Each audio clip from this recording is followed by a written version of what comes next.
It is indeed a rivalry for the ages. Manning and Brady. Let's go! Touchdown, Patriots! That's how you set the tone on the road. To call them great would be an understatement. Today, two quarterbacks. Really? You really need to hear all this? The big announcer, the big music, all the big hype to get ready for this one? Come on now. No one needs to tell you what this is about, what this means, what this is. But let me make sure you got the quick facts, all right? Here we go. You know they met 16 times before, right? You know they're saying this might be the last time, right? Even though they said that before. And of course, you know the winner goes to Super Bowl 50, which will probably be the most watched event in television history. But let me just tell you one more thing. This is Brady and Manning. Brady and Manning, two greatest quarterbacks in football history, playing to prove football mortality can be put on hold by sheer will. Brady back to throw. Manning going deep. 15, 10, 5. Touchdown. You know what you're about to watch, right? I played against both these guys. There's nothing better than greatness going against greatness. The matchup everyone wants is actually happening again. Yeah! This is big. It's a touchdown. Enormously big. Yeah, put this game away. This is huge. Let's go. This is colossal.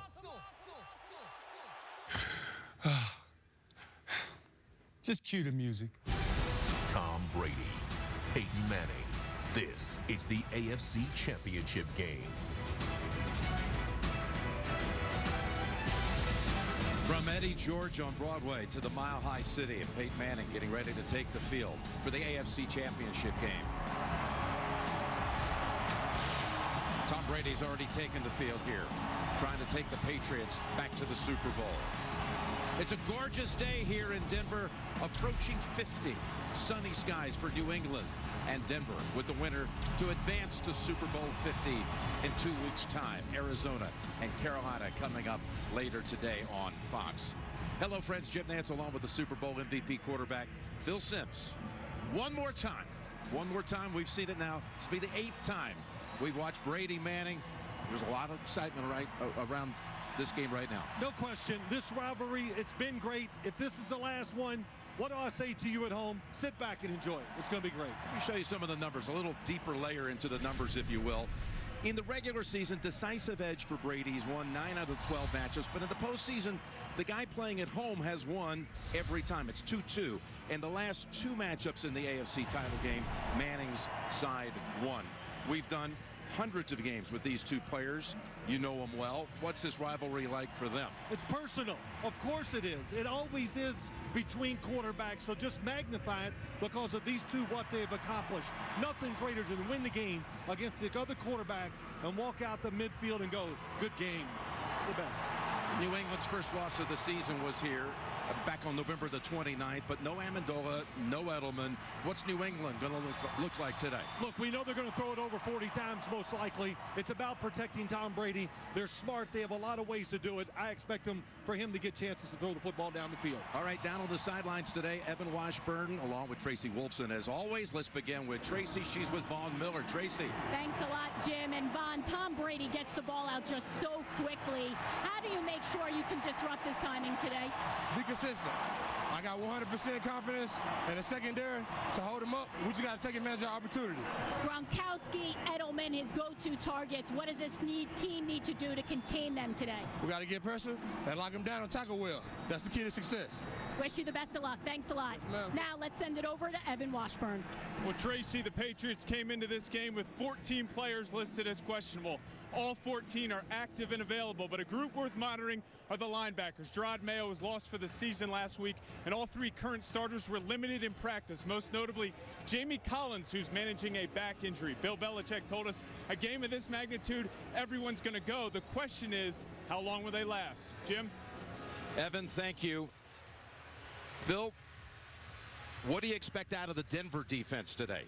Well, when you look at the Denver defense, a couple things they got to do. Number one, they got to find a way to make sure they know where Rob Gronkowski, Julian Edelman are. They're going to be all over the field. Covering them is going to be the most important thing for the Denver defense. And how about the approach for the Broncos offense? Well, the Broncos offense, we saw it last week. Peyton Manning, he knows he has a Super Bowl defense. He's going to be conservative, not take chances, and see if they can win it by being tough and doing the right thing. Well, the winner of this Brady-Manning showdown will just add to the legacy, Phil. You know, you got Brady trying to continue the quest to do what no quarterback has ever done. That's to win 5 Super Bowls. He's tied with Bradshaw and Montana right now with 4, while Peyton today, if he's the winner here, he would continue what is most likely his last chase for a championship, and would give him the opportunity to do, if this is in fact, if he decides this is it, a chance to go out as a winner, like what we saw Elway do, and Bettis and Michael Strahan. You will receive. Which direction do you want to kick? Just the way they're set up. New England has won the toss. Ed Hockley is the referee. The conditions here are ideal if you want to throw the football. No question, no wind, perfect weather. Both quarterbacks, receivers, returners all have to be happy about the situation.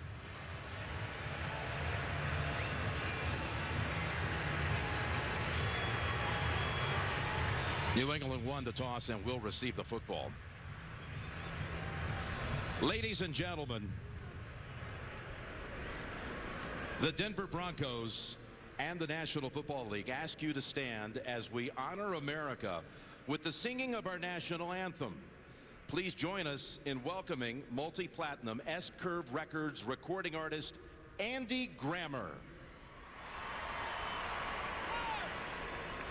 Oh, say, can you see by the dawn's early light what so proudly we held at the twilight's last gleaming, whose broad stripes and bright stars through the perilous fight, all the ramparts we watched were so gallantly streaming in the rocket's red glare. The bombs bursting in air gave proof through the night that our flag was still there. Oh, say does that star-spangled banner yet wave o'er the land of the free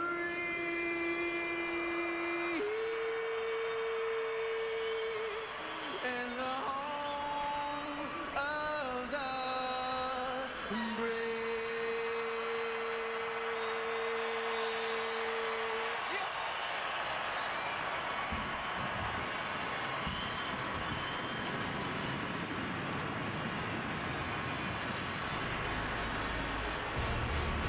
It's the AFC Championship game. New England and Denver coming up on CBS. We've got a great headliner. One more time. Broncos, Patriots. Manning against Brady. Greatest quarterback rivalry maybe in history. This one is going to be one for the ages. It's a day here that looks very similar to what we had for the AFC title game. Same matchup 2 years ago. Sunny in the 40s, getting ready now to find the first team headed to Santa Clara and the Super Bowl. This game being broadcast in Spanish where available using the SAP button on your television. Little throwback here for you, Phil. Broad daylight, like back in the 70s and 80s. A lot of folks growing up watching the championship games in sunshine. It's going to be that way, by the way, at the start of the Super Bowl as well. Haven't seen that in a long time. Yeah, it sounds great. And, you know, you look at this crowd, everybody in orange. This is about as close to a college atmosphere you can get with a pro football game. So pretty cool to watch it and to be here. Unlikely to see McManus's kick returned, but Patrick Chung and Keyshawn Markfall at the start after winning the toss. Caught you by surprise a little bit, but that gives Tom Brady maybe one more possession than Denver. Well, 10th time he stepped on the surface for an AFC title game. It's the most championship game performances in the history of the game. Montana was second with 7. As you see, the starting grouping that includes James White out here for the first play. Michael Williams, a backup tight end, is on the near side, split out wide, so they always show you something a little different. Empty backfield to begin it. Brady to Gronkowski, and he is pushed back after a catch for about 4. On him right away was Trevathan. This Denver defense, by the way, #1 in the league this year. First time in the history of the franchise that Denver's defense ever led the league. It's the #1 defense. Well, no surprise. We knew New England, this is what they do. Wade Phillips was surprised the first time they played. He goes, my gosh, they threw it almost every down. So New England, this offense, the way it's been built, Tom Brady, very diverse. They love to throw the ball. 2nd and 5. Across the middle to Edelman, and he's thrown down by Harris after a first down, but you'll see the penalty marker in the secondary. And that's going to be a matchup to watch today. Chris Harris Jr. on Edelman. The play went for 8. Let's see what the Hockley crew has here. Well, it's going to be holding against Denver. It'll be refused. Before the pass was thrown, holding, defense number 21. The penalty is declined. The play results in a first down. Big matchup to watch. We just saw it. Julian Edelman, back from the injury, looked, I thought, sharp last week, going against a defender in Chris Harris, who Wade Phillips says is a special defender for guys just like Julian Edelman. This is a tough matchup, I think, for Chris Harris, just because of formations and movement by Edelman. He's not healthy either. Sore shoulder for Harris. Here's a handoff to White, and it's a gain of 2. So first 2 plays, pass plays, then they go to the ground. They went pass plays the first 9 plays of the game back here November the 29th against the Broncos, and last week they opened up with 14 passes against Kansas City before a rush. Nothing surprises me. Josh McDaniels, what they'll do on the offensive side. I think the difference between this game and they played late in the year, Tom Brady trusts all 5 receivers, but back then I think he only trusted about 2 of them. 6 DBs in for Denver on a 2nd and 8 play, and a pass intended for Edelman. He had Roby on him that time. Bradley Roby, the former first-rounder out of Ohio State, who came up with the big forced fumble last Sunday against Pittsburgh. That was a little different. That time Bradley Roby went across the formation with Julian Edelman. You got to have a lot of different ways to attack this New England offense. Denver, Wade Phillips has shown diversity, especially against Pittsburgh. They do it a lot of different ways. Got a 3rd and 8 here. New England best in the league on opening drive touchdowns. They did it 7 times, plus they did it last week against Kansas City. New England now here on 3rd down is almost intercepted, and they will be forced to punt. That was Darian Stewart who got a hand on it. Pressure makes you throw the football before you're ready. What's the in cut coming from the left? And that football, if it was going to be up, it was going to be intercepted. Tom Brady tries to get rid of it fast, and he did it so fast he lost control of the football, and really a good break for Tom Brady there. Ryan Allen punted 10 times here in that matchup a couple of months ago. Norwood, the returner, no fair catch, and he's tripped up right away. That was King on the tackle after a 47-yard punt. And now Peyton Manning trots onto the field. His 5th AFC Championship game appearance.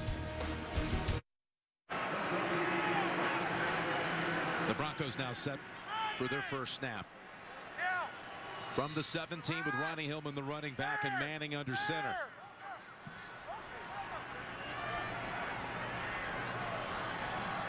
Two tight ends. You got Vernon Davis on the field. He played all of 1 snap against Pittsburgh. Play action, and Manning looking to throw. His first pass was intended for Hillman. Now, last week, Peyton did not commit a turnover in the game.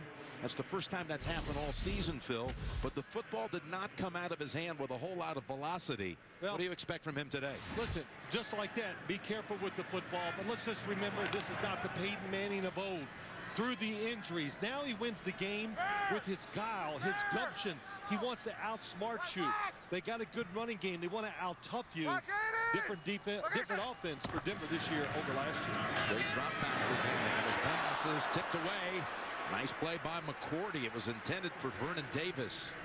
Devin McCourty, ex-corner, playing against the tight end on the outside. Vernon Davis, expect to see a little more of him this week or in this game because he is a fast tight end. Well, he's been invisible really in recent weeks. Had 11 snaps total over the last 2 weeks, did Vernon Davis. And again, only one last week against the Steelers. Saw him a lot in practice, so anytime you practice a lot on Friday, tells me you're part of the game plan. Third straight throw here for the Broncos, and it is caught for a first down. Emmanuel Sanders climbing the ladder for a gain of 11. Timing was good. It's soft coverage at the top. Look how far Malcolm Butler is off Emmanuel Sanders. And the one thing we saw last week early in the game, Peyton Manning can read that easily, quickly, got his body underneath him, made a good throw. Not exactly what you expected, though, to see the Broncos come out with 3 pass plays. No, I do. They like to start out trying to go fast, to make you think they're going to do that. Then they settle into the running game as the game goes along. Here's the give to Hillman, and look at that tackle by Jamie Collins, who was not here in that first matchup. Decks him for a loss of 1. He's just a modern-day linebacker, number 91, coming around. And what I mean by that, he's big. He can be a defensive end. He can cover guys. Really good blitzer. And, of course, pretty good against the run game, as we saw in that play. He was out with an illness in the regular season matchup, and he was troubled all week with a back injury that kept him limited in practice. This week, C.J. Anderson comes in for 2nd and 11 for Denver.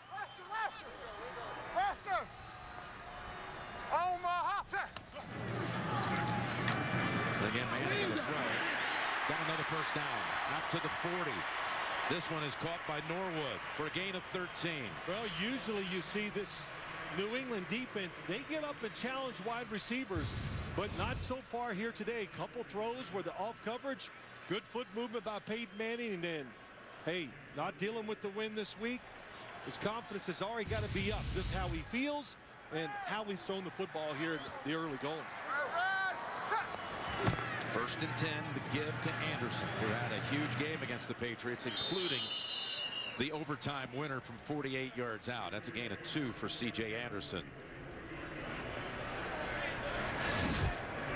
Here's a look at the Broncos on the field at the moment, including Jordan Norwood, who made that catch a moment ago. They've already played 4 different wideouts on this first drive, including Cody Latimer. 2nd and 8.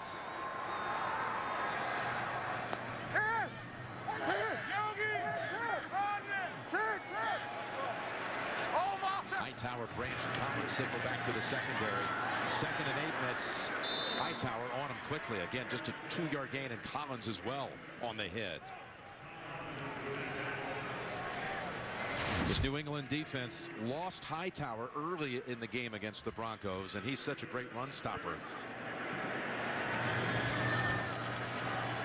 Well, one thing they've done, Jim, this New England defense surprised a lot of people. They lost Darrelle Revis, Brandon Browner. Oh, it's going to be different. No, bigger up front. The corners have really come through and played well so far this year. 3rd and 6, pressure on the pass. And there is a flag thrown. Thomas looked back, and then it's tossed in there. The yellow marker on Logan Ryan. Ryan, who had such a good go of it the last time they met.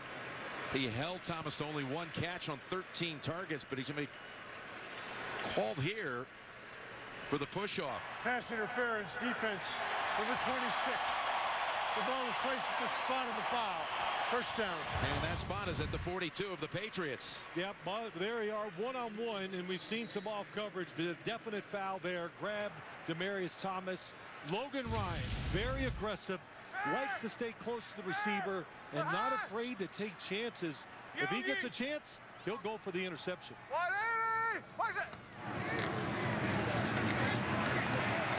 and 10 carry for Hillman.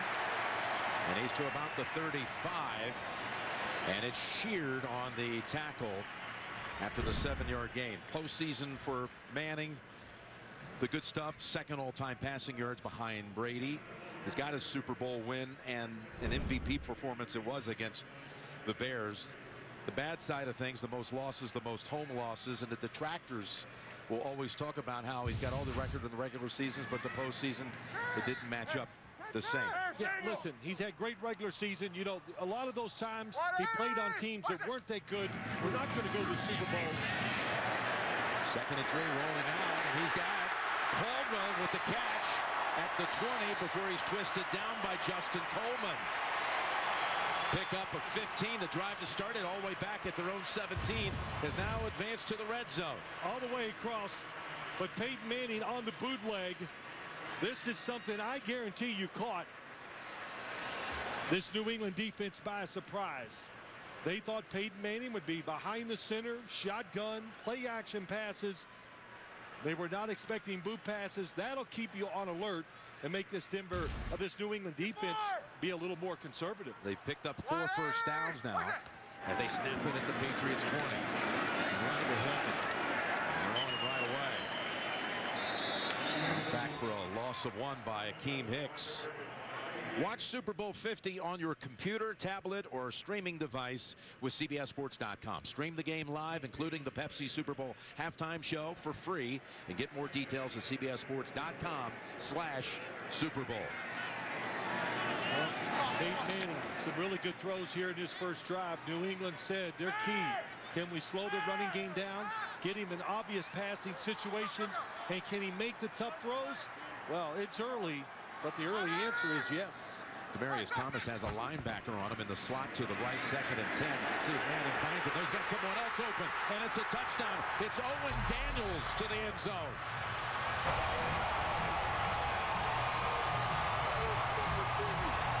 Really good job by Owen Daniels.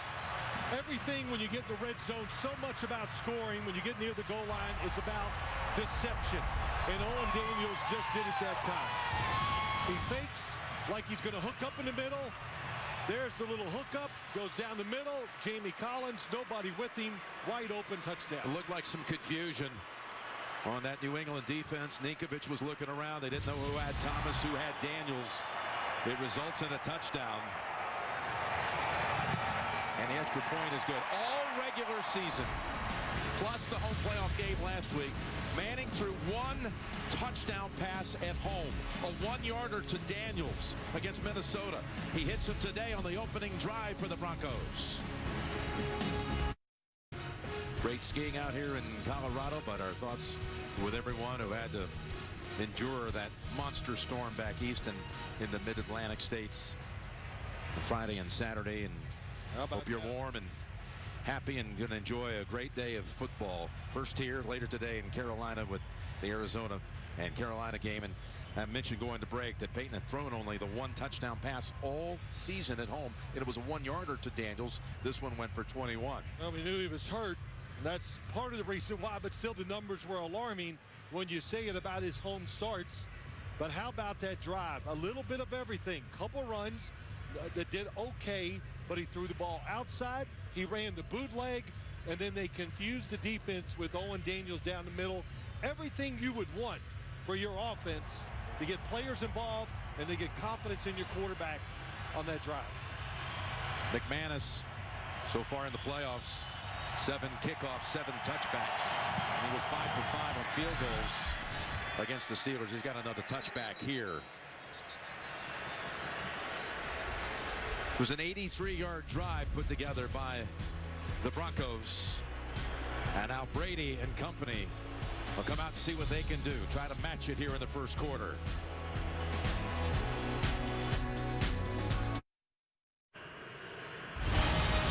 Today's Next Gen Stats are brought to you by Mercedes-Benz, the best or nothing.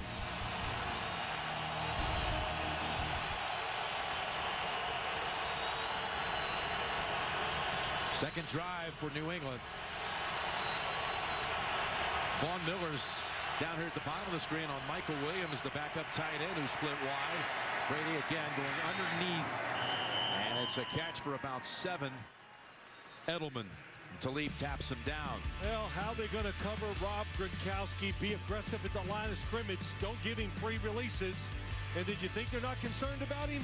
Robion Edelman, watch Gronkowski as he goes down the field. 3 defenders looking at him, always aware where he lines up. Patriots insert Brandon Bolden in the backfield on 2nd and 3.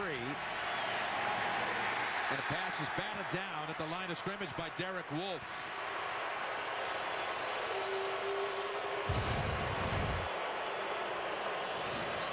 One of the things that really caught New England's attention as you watch the pass rush of Denver.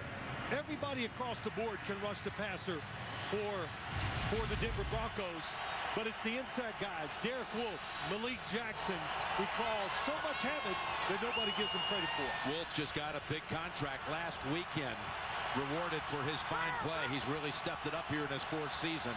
3rd and 3. Brady from the gun. And that was intended for Gronkowski. T.J. Ward on the coverage. Those two go back to their Pac-12 days in Arizona and Oregon. And Gronkowski's looking everywhere for some help from the officials and doesn't get it. Yep, one-on-one. T.J. Ward, you said it. They've had many encounters. Very physical. You can do all that within 5 yards. I think it was a good play by T.J. Ward. Well, it forces a second punt for Ryan Allen.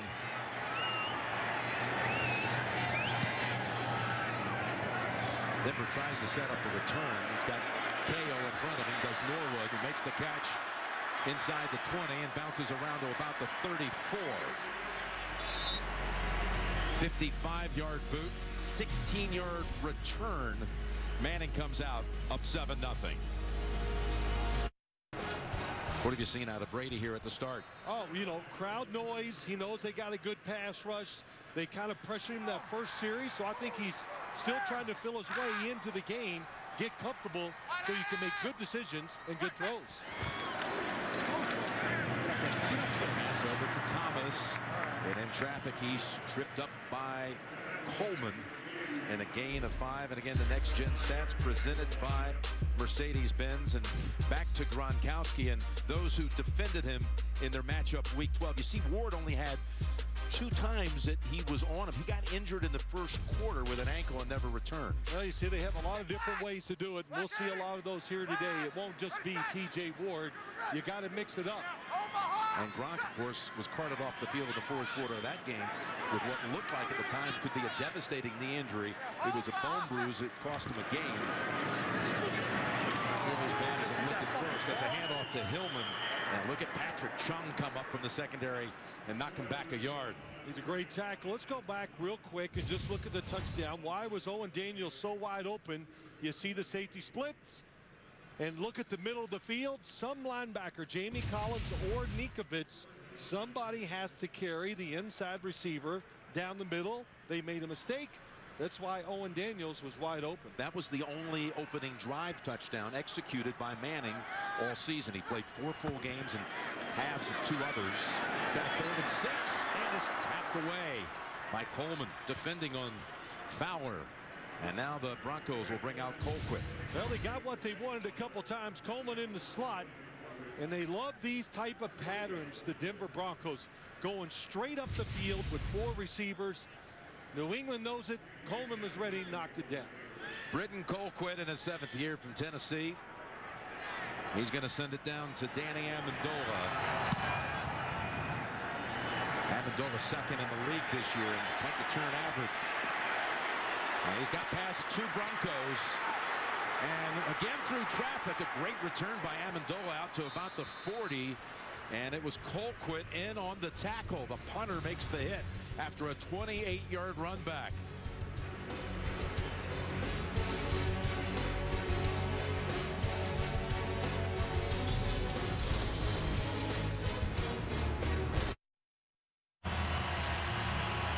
The Walter Payton Man of the Year Award, presented by Nationwide, honors players who have significantly impacted both the game and their communities. And coming up at halftime, we'll announce the 3 finalists for this great award. From the 40, after the big return by Amendola, Patriots go to the ground. They've got Steven Jackson in the game. And the all-time leading rusher for the Rams And as flag comes in at the end, Wolf says, I've got the football. A little extra fighting, pushing. After the play was over, personal foul, unnecessary roughness, offense number 76.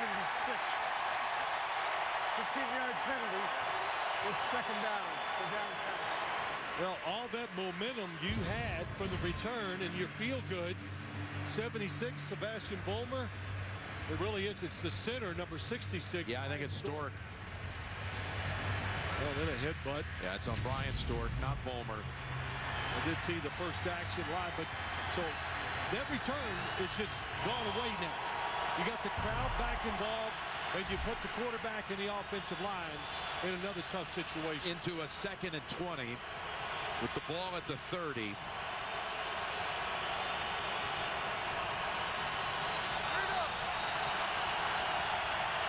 Five wides for the Patriots.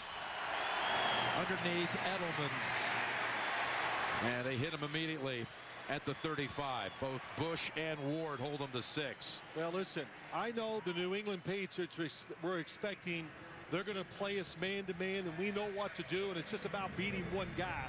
But so far, Wade Phillips, just like he did against Pittsburgh last week, Jim, has really mixed the coverages up. And Josh McDaniels and Tom Brady not in sync with the right plays to go against this defense so far. There's Wade Phillips, co-assistant coach of the year this year, along with Hugh Jackson, the offensive coordinator at Cincinnati, now the head coach of the Browns. 3rd and 14. And Brady's going to look down the field, looking for options. From behind, they get to him. It's Derek Wolfe again.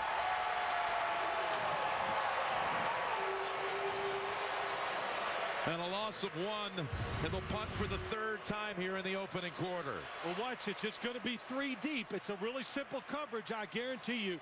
They were not expecting this. They had a man route out trying to get people across the field. You make Tom Brady hold it for an extra second. That was one of the big keys for this Denver defense.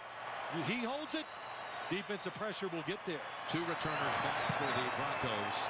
Omar Bolden, who was their returner, was put on IR this week with a knee. He had put up a big return against the Steelers last week, and his season's over. That's a fair catch after a 45-yard punt catch by Norwood.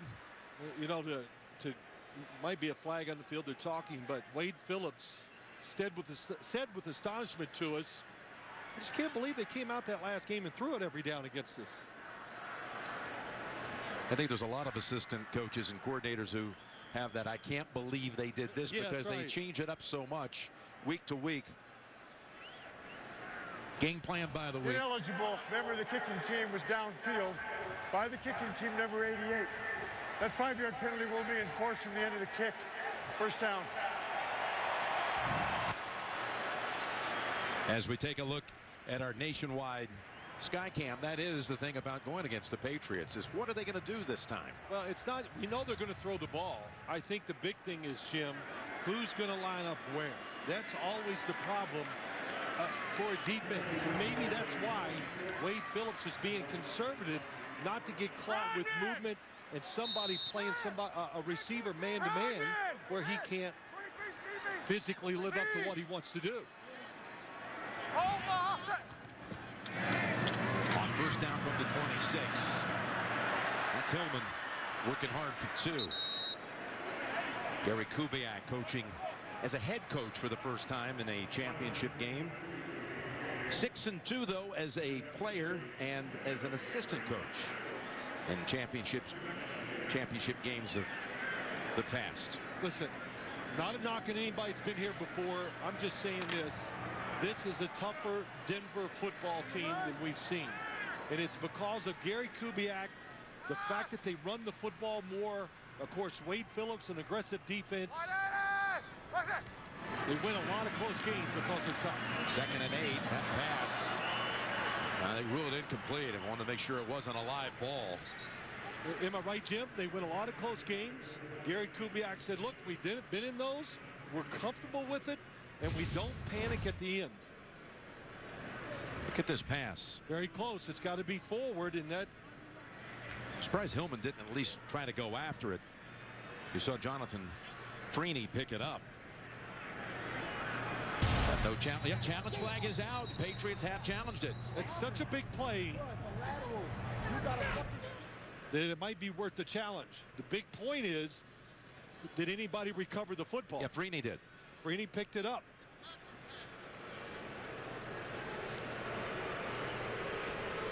New England is challenging the ruling on the field that it was a forward pass. So Ed Hockley to take another look at this one. We need a reference line. We don't have that. All right, the challenge on the field here. I'm going to bring Mike Carey in to tell us exactly what they're looking for right now in this sequence of replays. So remember, the ruling on the field is a forward pass incomplete. In order to reverse, you look from where it's released from the quarterback's hand to where it's first touched. And from these angles, we don't really have a clear shot at it. So in my estimation, they're going to leave this stay on the field. You saw Freeney pick it up and trot to the end zone. It wouldn't be a touchdown. It would be a point where he recovered it if the Patriots do, in fact, win the challenge. And the Patriot bench is showing signs of celebration. The pass was backward. Therefore, the recovery by New England gives New England the ball. The question is the point from which the ball is released to the point that the ball is first touched or touched the ground. That was backward. It'll be New England's ball. The clock stays the same. There are no timeouts charged. Additionally, the defender did not touch the pass in the air. So that's the first Bronco giveaway in a 23-drive stretch. As you look, 22 and a half. And here Hillman's got to go after it just because it's so close. I mean, watching it live, you had to think, ooh, you don't want to leave that up to any second guessing. Well, you know, he saw Freeney in front of him. That's why he pulled off. And it was good, tight defense that made Peyton Manning go from one side to the other, caused that backward pass. A winning challenge by Belichick has the Patriots now set up at the 22.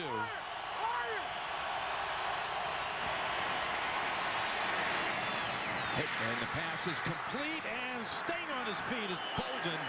And then he's speared, and he's going to be flagged for that as Ward. Miller made contact, tripped him up. What a job by Bolden, as Brady found Bolden open. And then the little add-on at the end, a personal foul coming on the back end of that. Looking for matchups. That time they just said, let's throw it to the back, one-on-one. And really what always catches my attention, Bolden had a big game against this Denver defense when they played out here a couple weeks ago. After the runner was down, personal foul, unnecessary roughness defense, number 43. Then with the help. After this is but the goal. catch, it's how hard Tom Brady throws these short passes over the middle and outside. And that is a good call. Going down to the field, he's down by contact, and T.J. Ward takes the extra hit. David Andrews is brought in for the Patriots, lining up as a fullback. Steven Jackson is the tailback here on a 1st and goal to go.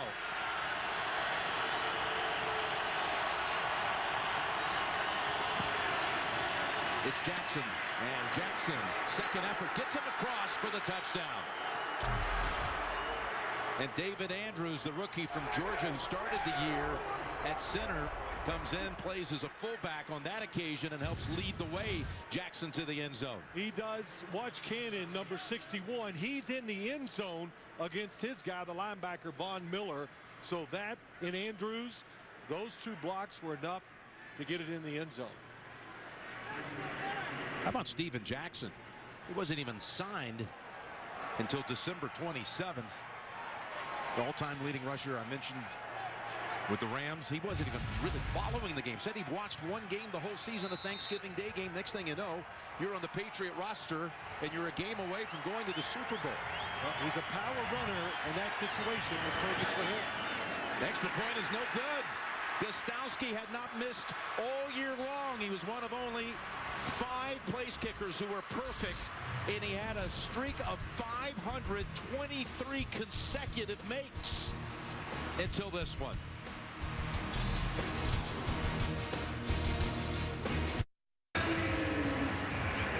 Broncos 7, New England 6. Gostowski over 500 consecutive makes. Jay Feely is our kicking expert. What happened there, Jay? You know, it looked like his plant foot was pointed in. He didn't follow through like he normally does. His hips didn't stay square. It was interesting. He lined up on the right hash in warm-ups kicking the extra point, and he put it in the middle on that one. I think there was something that was wrong in his mind, and he didn't follow through and do what he normally does and make the kick.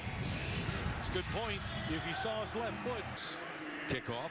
By the way, just an observation by me. Is Jay Feely the most jack kicker you've ever seen? Yeah, no question. Holy.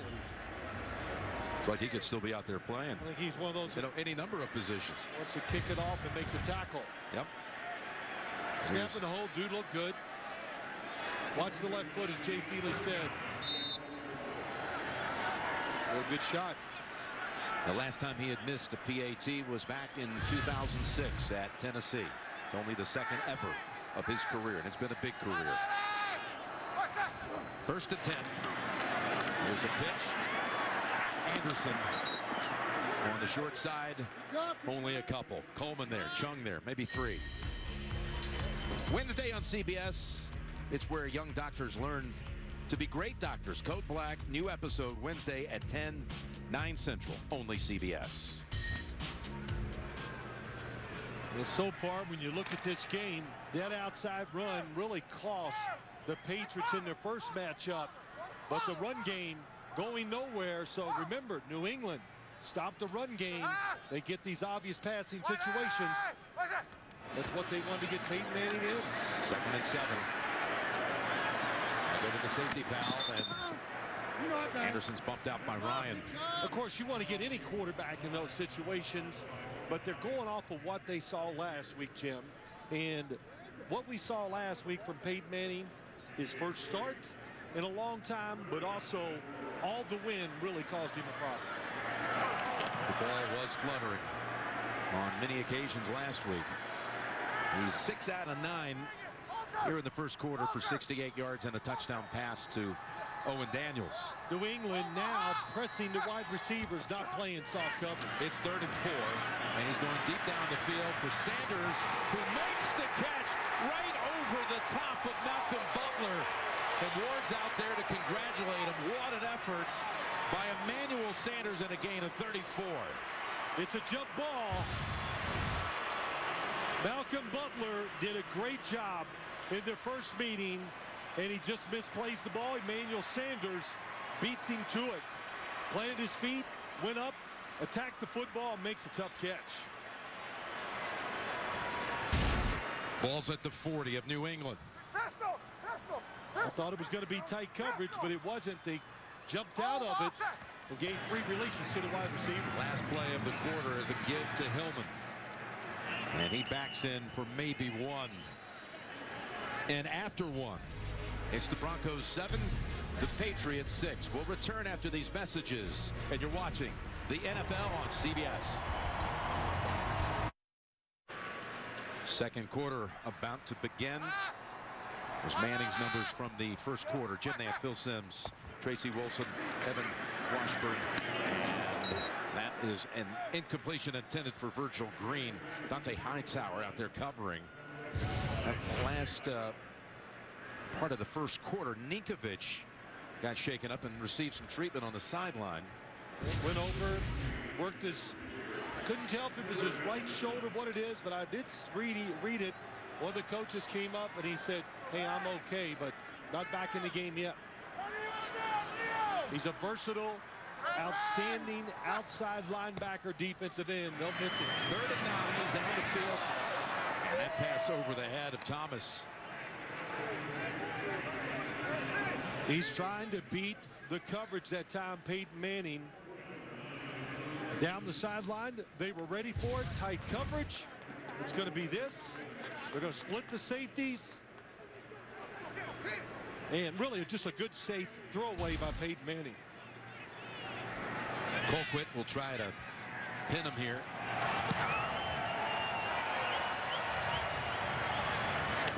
And fair catch is made by Amendola at about the 14. 26-yard punt. Like they've had a little more on that, I'm sure, Colquitt. On Super Bowl Sunday, Pepsi presents the biggest concert of the year, the Pepsi Super Bowl 50 halftime show. And for the first time ever, Pepsi is giving fans exclusive behind-the-scenes access as the show comes together. Go to Pepsi.com for more details. Well, you know, you look at that first quarter, and you look at New England, we talk so much about who? Gronkowski, Edelman, neither one really a factor so far in this game. Gronk had 1 catch for 5 yards. Edelman 2 for 15.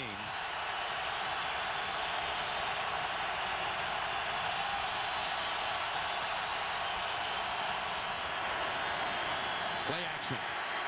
Brady in trouble and able to get it away just in time. Von Miller was on him.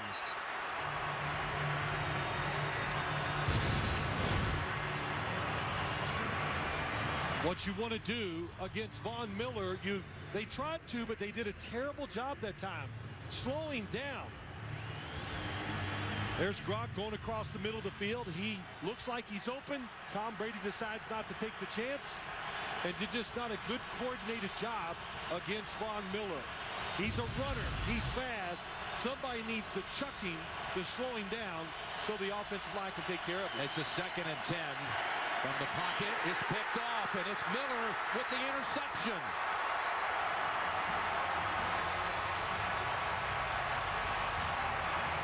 Trying to throw a soft touch pass, and he just held up on it. Watch Gronkowski go out here. Watch Miller drop off in coverage and get underneath it.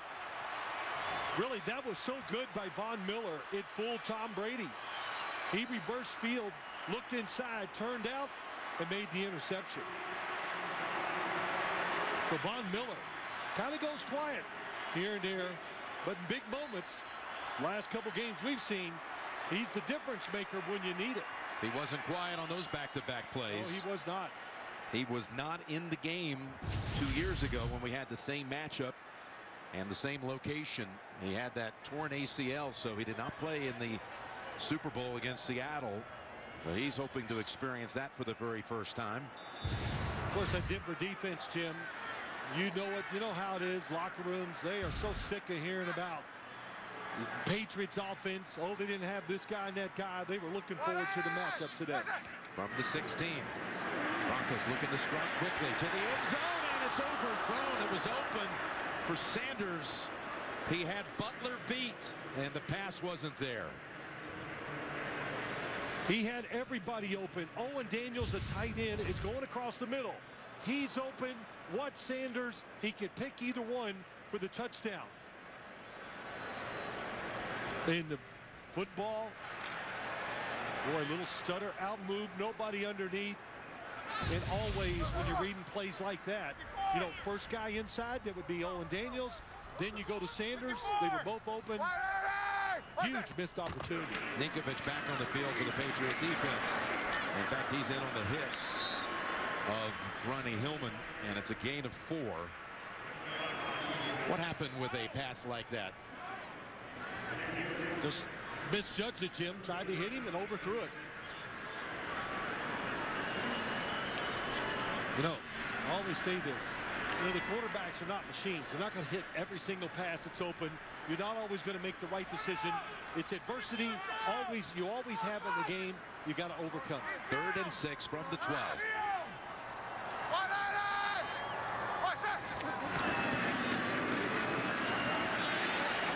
In zone, caught by Daniels. His 2nd touchdown of the half. He had a step on Collins. Yeah, he just outmaneuvered him.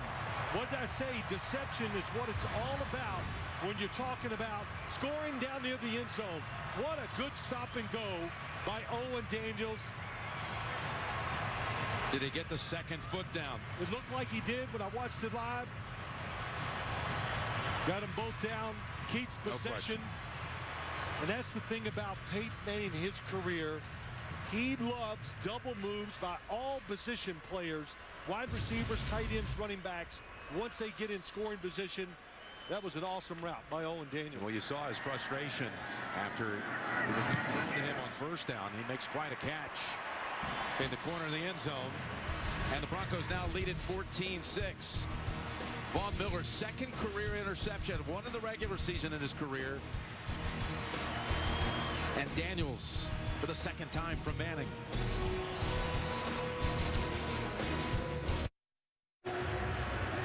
See, Gary Kubiak was visiting with his quarterback. Kubiak and Owen Daniels have been inseparable the last 10 years. He was part of Kubiak's draft class at Houston, played for him with the Texans, followed him to Baltimore where he was a coordinator last year, and on to here. Here's Martin on the return to the 24, and let's go down to Evan Washburn. Well, Jim, on the Patriots sideline here, they're having some trouble with their Microsoft Service tablets. Last defensive possession, the Patriots coaches did not have access to those tablets to show the pictures to their players. The NFL officials have been working at it. Some of those tablets are back in use, but not all of them. A lot of frustration that they didn't have them that last possession, guys. All right, Evan, thank you. I don't know if those tablets are going to help. I know this. Peyton Manning is sitting there. How you like my arm now? How's it look so far? So, listen, we're part of that brigade. You know, how's he going to play? They got to play around him. It's the opposite. They are being aggressive with his play calls and throws all over the field. Can Tom Brady settle down and get back in this game? Been in this situation many times. From the pocket. And that's over the head of Bolden. Well, they like that matchup. Anytime you can get a running back down the field against a linebacker, but Brandon Marshall, great coverage, and watch the pocket if you're Tom Brady. 5-man rush, and they are all around him. And the thing about the defense for the Denver Broncos, they are so deep along the front seven. So if you get tired as a pass rusher, just come out. They'll replace you with another one. They had pressure that last time provided by Shaq Barrett, who's an emerging star at outside linebacker for the Broncos. And Manning had called, beg your pardon, Brady had called timeout. Timeout New England. That's their first. It's a 30-second timeout. 30 seconds. Well, as much as you try to speculate all week long and countless hours of programming out there across the country, everybody trying to tell you how this game's going to go. This is not the way anybody saw this game going at the start. I mean, just to begin with, you got Gronkowski with just a catch for 5 yards, and the tight end on the other side has 2 touchdowns. Owen Daniels. That's right. Of course, there's so many things to cover, but I would say this: another star so far in this game, Wade Phillips, really changing defenses so much. New England having a hard time finding a rhythm. They're not calling plays, like I said earlier, that go against certain coverages. So Tom. Here's a 2nd and 10. He's got time to throw it here, and he's got Gronkowski, who was walloped after the catch. Both Ward and Bush back there, but a good throw and catch for 19 yards. Gronkowski coming across the field. How about this? Tom Brady moves and just throws a laser in between 3 defenders. And as we heard everybody say from the Denver Broncos, they respect Gronkowski, so big and can really run. We saw it on that play.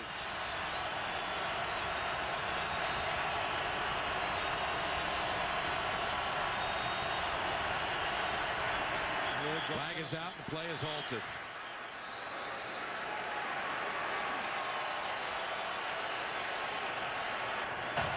Ball start, offense, number 87.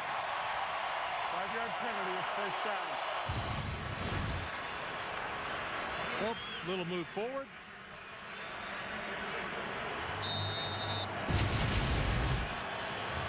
Tomorrow on CBS This Morning, a hidden camera investigation reveals how women are charged more than men for the same service. And our own James Brown previews the Super Bowl tomorrow. Wake up with Charlie, Gale, and Nora. CBS This Morning. No better way to begin your day. 1st and 15. And they run it. And tackled after 1 or 2. That's White on the carry. You mentioned Wade Phillips, and when we met with him on Friday, he said his defense, they play great when they're under pressure. They're pressure to perform. Anytime the moment's been big this season, the defense has come through with an interception, a sack, and he says, part of my success, of course, they got great players. It's just about making them believe. It's the message you deliver. And you know, Jim, you know him better than me. He can deliver it well. 2nd and 13. And Harris on the coverage on Amendola tosses him down. It'll be 3rd and long as we go to Tracy. A lot, Jim. You were talking about Evan Washburn when he mentioned the tablets going down on the New England sideline. While here on the Denver sideline, they are still working. I spoke with some NFL officials, and they said they do not have to shut theirs down if the ones on New England sidelines go down only before kickoff. I was also told by the Microsoft tablet representative that they will be using hard wires to keep them going. Jim? Okay, Tracy. It's a 3rd and 9. Patriots looking to convert on 3rd down for the first time. Brady's pass. There was pressure again, and there's a flag in the secondary. A lot of contact deep down the field. It was Ware and then Wolf who had Brady spinning around, stepping up, and trying to buy time. It could be against, I don't know who. I saw Derek Ward grabbing Gronkowski 15 yards down the field. Or TJ Ward, I should say. Before the pass was thrown, illegal contact, defense, 5-yard penalty from the previous spot, automatic first down. Never identified the culprit. What's Talib in the slot? That's holding. Across the middle, you see Gronk's, his jersey being pulled, so good job by Brady moving in the pocket. And it's a big hit. Well, from Wolf. But they get out of a 3rd and 9. They get the first down.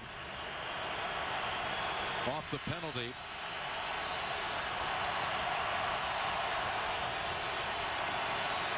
The give. Bolden. No gain.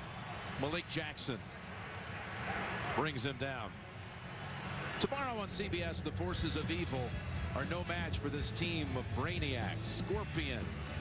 A new episode tomorrow at 10, make that 9, 8 Central. Only CBS. One guy we haven't talked about just a little bit. Malik Jackson that time. Inside number 97. I think the Patriots were as scared of him as they were the outside pass rusher, DeMarcus Ware and Von Miller.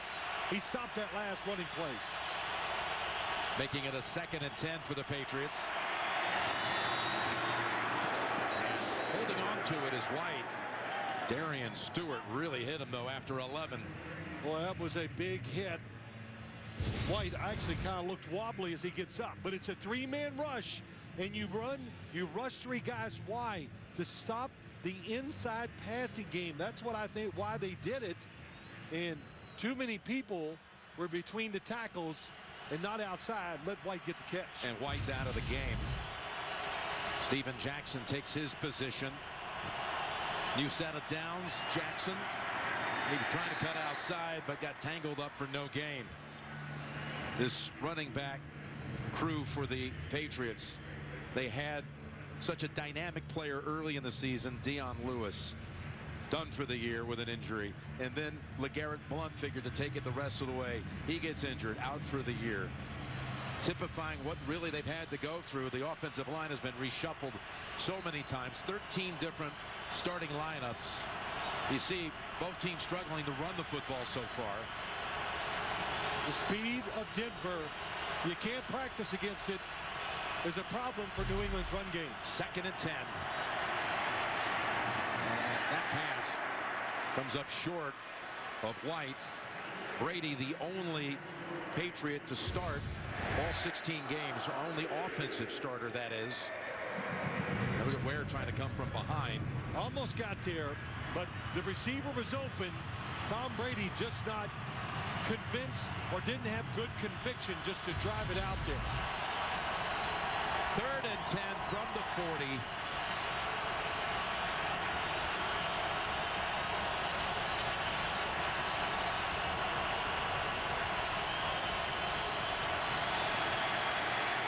Stepping up and now taking off. Look at Brady run.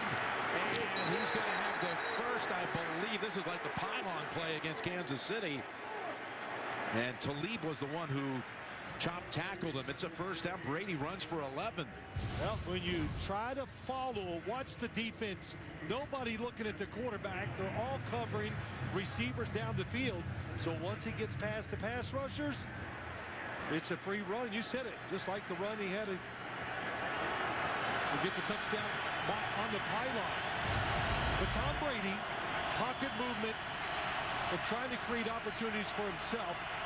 He's done it much more over the last 3 years. And that's the longest run of the game by either team. And his pass is incomplete. He was throwing it to Edelman, but Roby looked like he could have made a play on it. This is the play that we referenced. Same look. Here they had to go to review it. Challenged and all, was not ruled a touchdown, but he was able to get it across on the next play with a sneak. Well, you just got to move around as a quarterback in this league, no matter who you are and how old you are, to give yourself more opportunities. 2nd and 10. Again, he goes back to White. It'll set up 3rd and about 3. Brady's agility, though, and movement, it's better than it was early in his career, no question. Well, he kind of talked about it, Jim. He said he went back and watched himself and said, I got to do it because I'm missing too many plays. And, you know, it's one of the things we talked about starting the game. His arm strength, how lively it still is, and the fact that he can move around, pick up the first down, or throw it down the field. 3rd and 3. Roby down at the bottom of the screen on Gronkowski. Keep an eye on that matchup. Brady looking around, and he is taken down. Ware was there. The two guys on the outside, Ware and Miller, combined to drop him back and bring out Gostowski for a field goal attempt. On the outside, one side is DeMarcus Ware, Von Miller, and if you just keep putting your tackles one-on-one against these two guys, crowd noise, they're fast, they're going to get there quick. A loss of 6. It's the 2nd sack of the game by the Denver defense. They were best in the league this year. 46-yard field goal makes it a 14-9 game. But the outside backers, Miller and Ware, ended the drive and held them to a field goal. From the Fournet Transportation Museum here in Denver, Phil, there's your ride to the Super Bowl. 2 weeks' time in Santa Clara. I don't know if I'll make it in time if I'm on that. Yeah, that's why we got the extra week. Okay.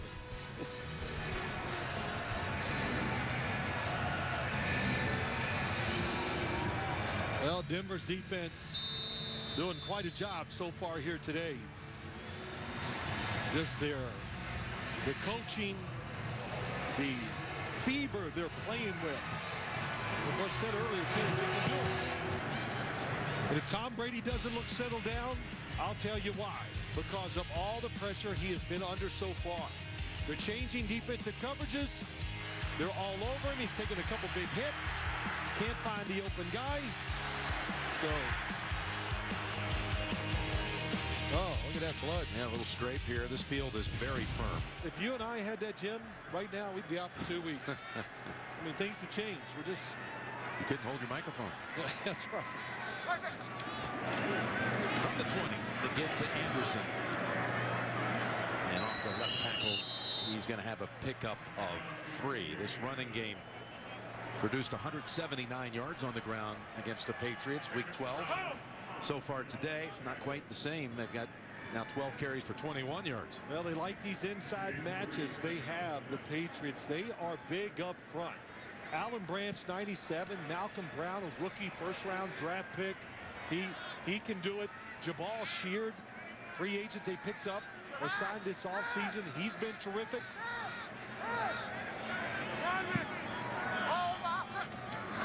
2nd and 7. And staying on the ground again with Anderson for a couple.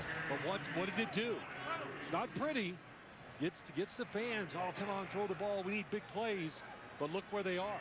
They're in a very makeable 3rd and 5 situation, which limits the defense and gives Peyton Manning more options.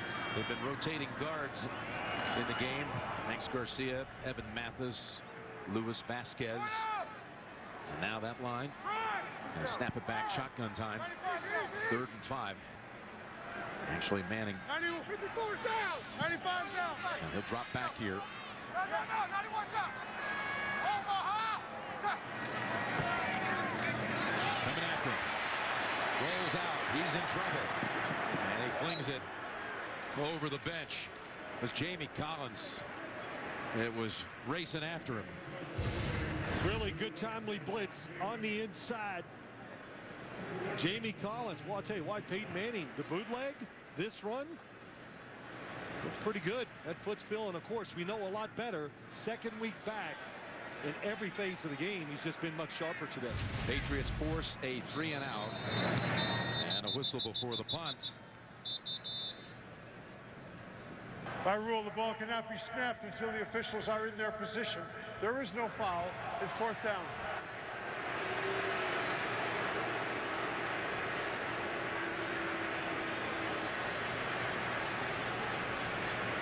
So the officials weren't ready. Nobody's ready. As Belichick talks to his defensive coordinator. Just a moment ago, he's over talking to Brady. And they're going to get the football back here with 5.5 to go in the second quarter.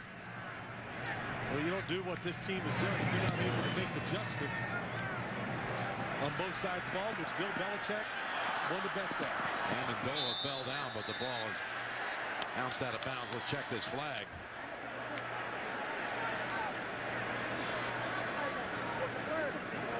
Punt traveled 47 yards.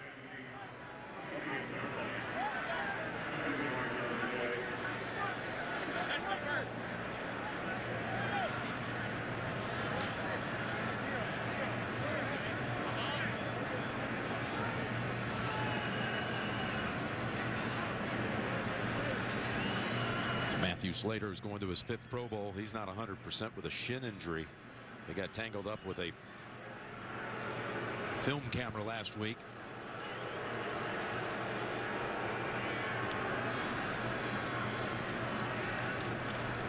You talk about Matthew Slater, Bill Belichick in his career started as a special teams coach. He always has one guy like Matthew Slater. Larry Izzo, Renee Thompson with the Giants. Unsportsmanlike conduct by the kicking team, number 36. Went out of bounds on the punt, and he stayed out of bounds. That's a 15-yard penalty. It's enforcing where the ball was dead. 15 yards. New England keeps the ball. It's on Kayvon Webster, who made some big plays on the punt coverage team last week. Goes out of bounds, doesn't get back in bounds quick enough.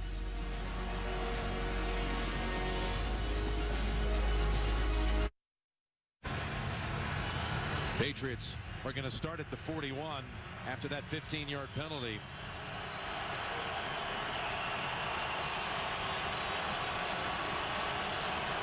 Bolden is the running back. And he gets the call here. And manages to squeeze something out of very little there. Gain of 4. Evan Washburn, let's go down to you.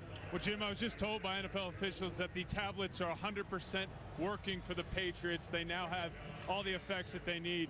We'll keep you updated if anything changes. Okay, thank you, Evan.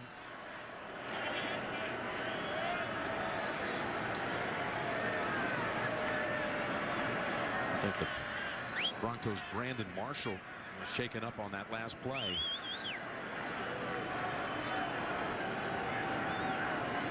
Well, why has Tom Brady had a pretty tough start here in this game? It's because they're doing different coverages that they were not expecting. So he holds on to the football, gets chased down from behind, and then watch this. Von Miller, it's just a great play. But again, I think it confused Tom Brady just enough where he just didn't let the football go the way he wanted to. When you hesitate, don't trust it, the ball comes up short. 2nd and 6. Back to Bolden. Trevathan sticks him right away, and Ward comes up as well. Holds him to 1. It'll be 3rd and 5 for New England. Well, you know, Jim, you look at this game so far, neither team can really run it very well. I think New England's trying to stay with the run probably a little more than they expected because the passing game has not been sharp. And Denver, the story there, Peyton Manning, when given time, making good throws. They had last week against the Chiefs only 7 rushes by running backs. So far, the Patriots today 8 carries by the backs. The biggest run was by Brady. He's hit when he throws it, and it leads to an interception by Stewart. It was Malik Jackson who knocked down Brady, and he's intercepted for the 2nd time in this quarter. Malik Jackson comes around and really gets a solid hit on Tom Brady.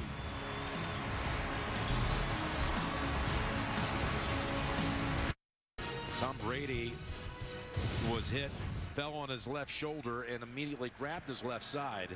DeMarcus Ware frees the lane. Malik Jackson makes the hit. Let me say it again. We said in the opening, Denver is a Super Bowl defense. And movement on the Broncos side. False start offense, number 73. 5-yard penalty. It's first down. And the speed, we said it too. You know, just not that we said, but just all the rushers, pass rushers that they have. They are, I'd say they got a good 6 guys that you have to worry about, maybe more, that can beat you one-on-one and get to the quarterback. First and 15. And they take him down, Alan Branch.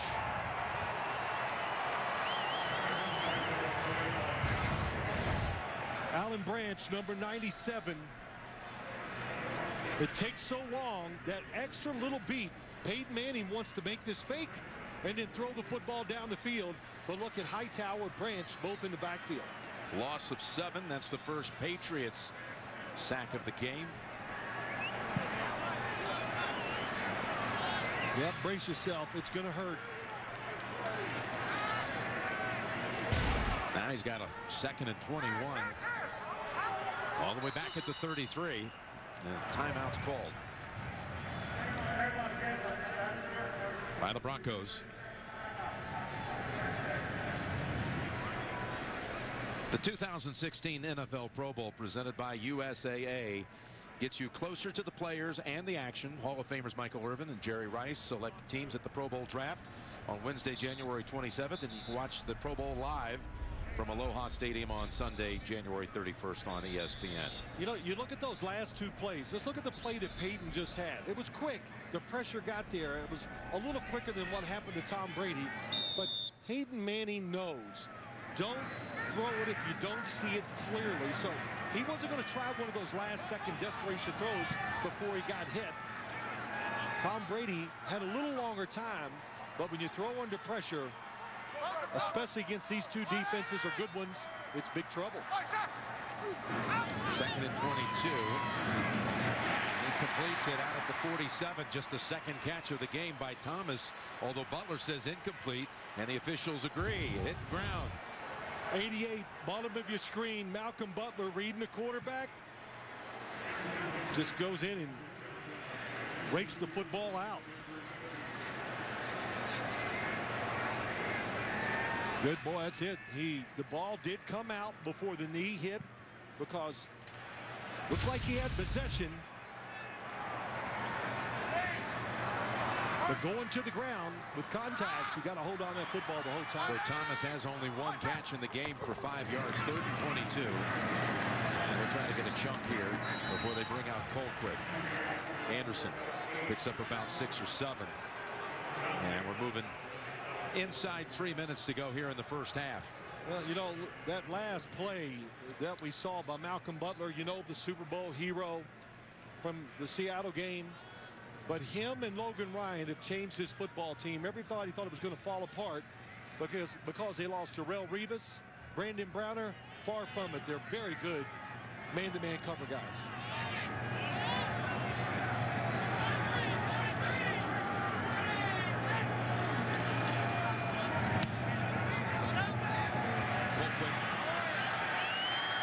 Delivers a good one back at the 11. Amendola fields it there. Let's get some update on injuries that have happened during the game. Let's go down to Evan first. Well, Jim, number 61, Marcus Cannon, right tackle for the Patriots, was evaluated for a concussion. He's been cleared to go back out onto the field. I saw him step up. He did look a little woozy, but again, he's been cleared by the UNC unaffiliated neurotrauma consultant. For more on the Broncos, let's go over to Tracy Wolfson. Thanks a lot, Evan. For the Broncos, linebacker Brandon Marshall, he jammed his finger on that last drive, came off, they taped it up, and he's back in. Yep. All right, you're not going to keep him out for long with a jammed finger. Marshall, their top tackler in the regular season. Brady and company, 2:27 to go in the quarter, starting at the 12. And Jackson stacked up after maybe 2. Well, they're showing great respect for this defense, just the fact the way they're in. But look at their first 7 possessions, what they've done. They got the touchdown on the turnover, but it's been rough sledding against the defense, just pressuring the quarterback, stopping the run, making it hard to call plays for Josh McDaniels. We've reached the 2-minute warning here in Denver, and you're watching the NFL on CBS. Coming up, the Verizon halftime report. All the crew standing by, getting ready here on site for the Verizon halftime report. 2nd and 8, each team with 2 timeouts, 2 minutes to go. Second quarter and a whistle first.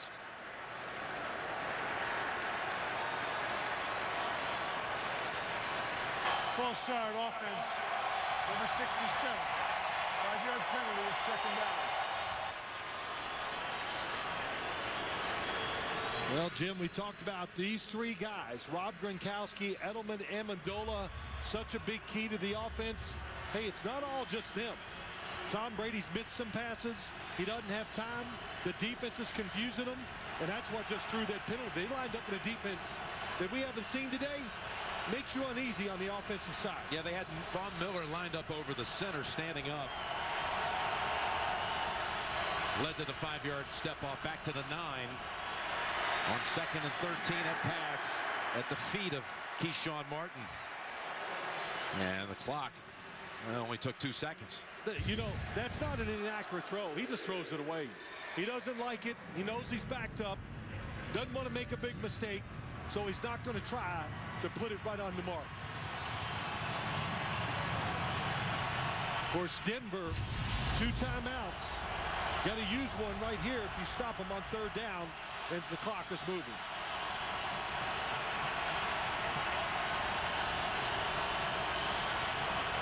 The Broncos employ 6 DBs for 3rd and 13. Patriots run it. And they stop James White at about the 17-yard line. There'll be a timeout called here by the Broncos with 1:52 to go. And the Patriots about to punt. Well, you know, it's 14-9. You go, wow, draw play with Tom Brady? Hey, that was the call. I mean, the crowd noise is deafening. You can't control the rush. 14-9. You walk in at halftime. If it finishes this way, Jim, and you go, we were not good at all. That's an understatement. So, you know, you get a chance to come out in the second half and correct some of the mistakes. What's the first adjustment you think the Patriots will make? Let's see. Who's the most important player in the New England Patriots? Tom Brady? Hey, let's protect our quarterback a little better. Let him get some time. Let him build some confidence so we can look down the field to these guys we've been talking about to see if they can beat the coverage. Yeah, offensive lines used 37 different combinations this year. As opposed to any team in the league in 22 years. And the punt goes out of bounds near midfield. They say at the 44-yard line, 39-yard boot. Again, the Verizon halftime report is coming up. The guys are out of the green room and they're ready to go, waiting for their set. I would never come out of their green room. I went in there before the game. They got hairstylists, makeup, wardrobe, all the food you want. I even saw a masseuse in there. It's good to be a star. Just ask Boomer. Coach Cowers getting a good laugh out of that one. 1:46 to go in the half, and a timeout to work with. And a good run here, best run of the game by Anderson. Gets near a first down. He'll be about a half-yard short. Great call. What it did, it caught New England by surprise. They're thinking pass. But Peyton Manning, we've seen last week against San Diego, last game of the year, very patient. Will use that running game as much as possible. From the gun, Manning's pass pulled down somehow. That pass looked dangerous, but it was snared by Thomas for the first down at the 40. This is a pass on the outside coming underneath. Boys, this is going back in time. Good read by Coleman, but that's the Marvin Harrison pass that you saw so many times in Indianapolis. Haven't seen it in a long time from Peyton Manning. Well, he's got his new number 88 here in Thomas, and he made a physical play to make the catch. There's Anderson, and he is out of bounds with 47 seconds to go. That was Coleman on the tackle. Now, remember, New England won the toss and took the football. They handed, as a result, they handed the Broncos the potential double-double, if you will. The last possession first half, plus receiving the second half kickoff. 65! 65!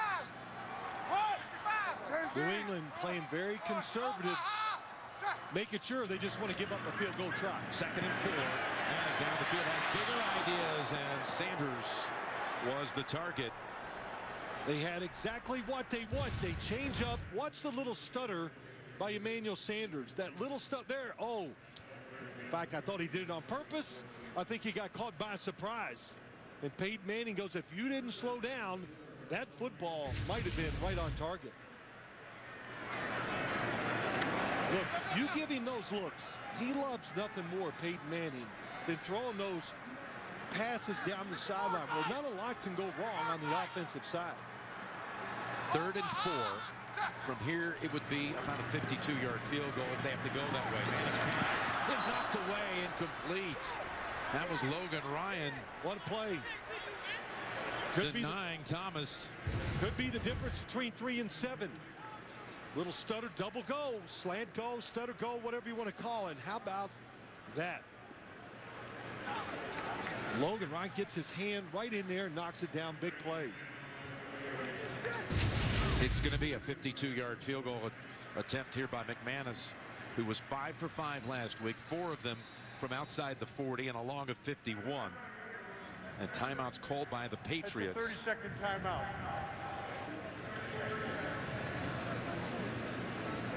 Gronkowski and Brady hoping to team up a little bit more often in the second half. 2 catches again for Gronk for 24 yards. You know, I think that timeout, you go, well, that's a little curious. Why would you waste it? But they did it to make sure they don't get drawn off sides, I think. Jay Feely, what do you think? Well, you see Brandon McManus going back to the sideline to kind of reset. He missed a kick earlier in the season against Cincinnati, a game winner, and they felt it was because he stayed out there during the timeout. He went back to the sideline to stay in rhythm. We'll see if it helps him here on this 52-yarder. You know what? There must be a cult between these kickers to know all these things about each other. This is great. Oh. 52-yard try. McManus drills it good.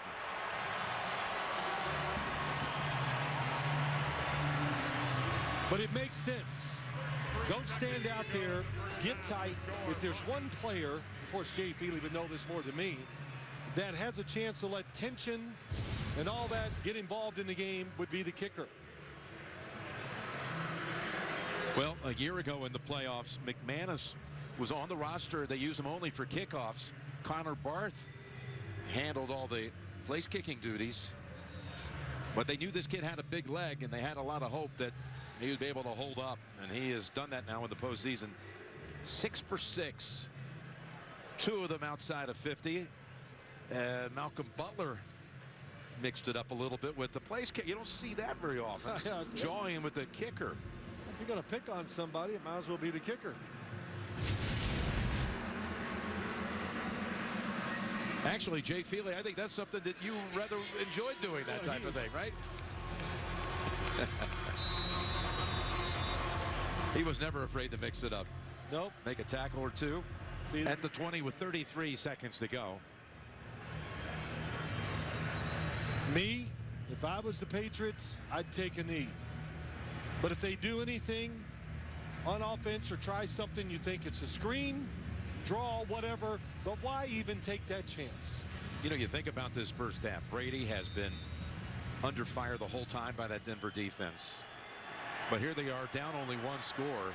And if it dominated, they've won that challenge. That was a huge thing for the Patriots. Led to their touchdown.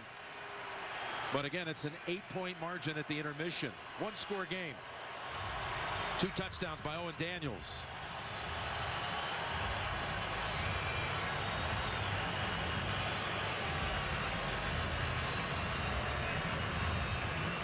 And Owen wasn't so sure about things. He's the last to leave the bench area, the sideline. Manning heads to the locker room after throwing for 128 yards and a couple of touchdowns.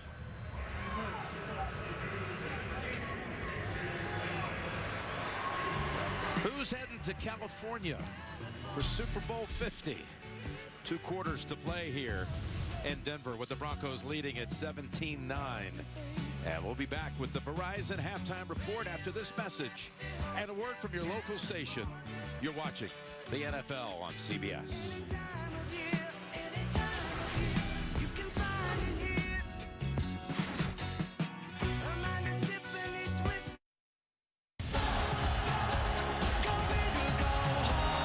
It's Owen Daniels to the end zone. Jackson gets him across for the touchdown. End zone caught by Daniels. It's a 17-9 lead for the Broncos, and Denver will be receiving the second half kickoff back here with Phil Simms. And what are you looking for? Start of the second half as far as adjustments that you'll notice right away. Well, a couple things the guys talked about. You got to protect Tom Brady better, but I think the New England offense has got to find a way to back off the Denver defense.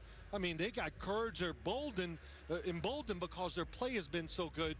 So can somebody get deep for the New England Patriots? All right, from the first half, the numbers look this way. Again, both teams having a struggle establishing anything on the ground. Brady picked twice. Manning throws 2 touchdowns. Who would have figured Who would have thought? That's right. You know, the Denver defense so good. 1 of 7 on 3rd downs for New England. Always part of the story when you talk about Denver. All right, the Super Bowl halftime show, the Pepsi presentation of the Super Bowl 50 halftime show. What does it take to pull off a halftime performance? You can find out how the magic happens. Follow the journey only on Pepsi.com.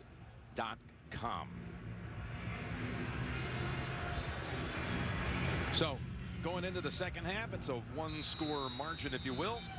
8-point differential. And Manning and the Broncos to take the field first. You know the other thing, Jim? These are older quarterbacks. They've taken a lot. Bill Belichick only about the pressure that Tom Brady was receiving. He said it was a combination of what they're doing up front, but he said also the secondary, it's mixing coverages, not allowing New England to get the ball out quick. No, we saw Brady take those hits. I didn't see him receive any treatment on the sideline, so we'll keep an eye on him. And also Julian Edelman went into the locker room right as he came out, so we'll keep an eye on him as well. All right, Evan, so we'll get Tracy's report from the Bronco locker room after this snap from the 20. Open up with a running play with Hillman. And he's down at the 20. Let's go back to you, Tracy. Thanks a lot, Jen. Gary Kubiak really pleased with Peyton's performance in the first half, but he said we cannot give up on the run. 39 yards. Very happy with the defense as well. He said we need to put 2 halves together, something they haven't been able to do. His final words, 30 minutes for each other, Jen. Here they try to blitz on Manning. He's spun around and he's taken down at the 5-yard line. Jamie Collins with that quick burst across again, as well as Malcolm Brown, and they deck him at the 5. Well, what happens, Jamie Collins, number 91, just reading the play, sees the back go inside, it frees him up. But Peyton Manning initially had time to throw the ball, nobody open, tight coverage, takes the sack. They spot it somehow up at the 7, but nonetheless, it's a 13-yard loss, and it's 3rd and 23. 2 sacks apiece now for these defenses. And as you might expect, a running play with Anderson. And there's Collins making another tackle. You just got the feeling, even as the first half, the defenses are just dominating the pace of play. New England, some struggles, but they've had some moments where you see physically, especially up front, they have a chance to overpower that Denver offensive line.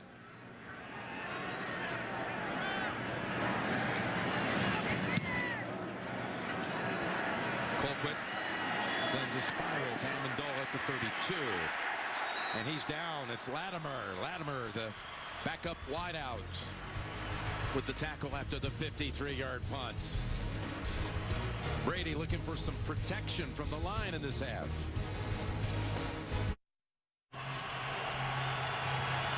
Back for the Patriots' first play of the third quarter. Edelman is on the field. Edelman and Gronkowski, 39 yards combined in the first half. Brady coming out throwing, and it's knocked down incomplete. Going for Gronkowski, who was covered by Trevathan. And you said it, these two quarterbacks have been taking a pounding. Peyton Manning, couple big shots, one low. Tom Brady, boy, taking as many big hits here today as you've seen him take all year. And I don't care if you're young or old, that hurts. Hard to get the football down the field. For Tom Brady, doesn't have the time to look, get that second look to fire one deep down the field. Brady, one of his last 6.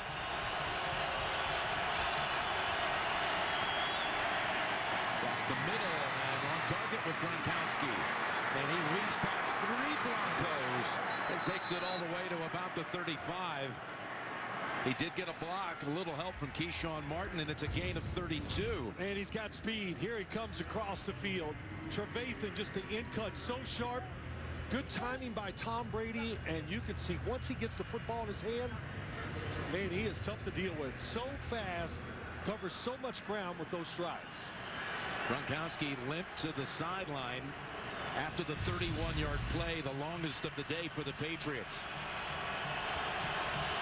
Came in with back and knee issues. Scott Chandler's on the field for him. Brady complete to Edelman at the 30.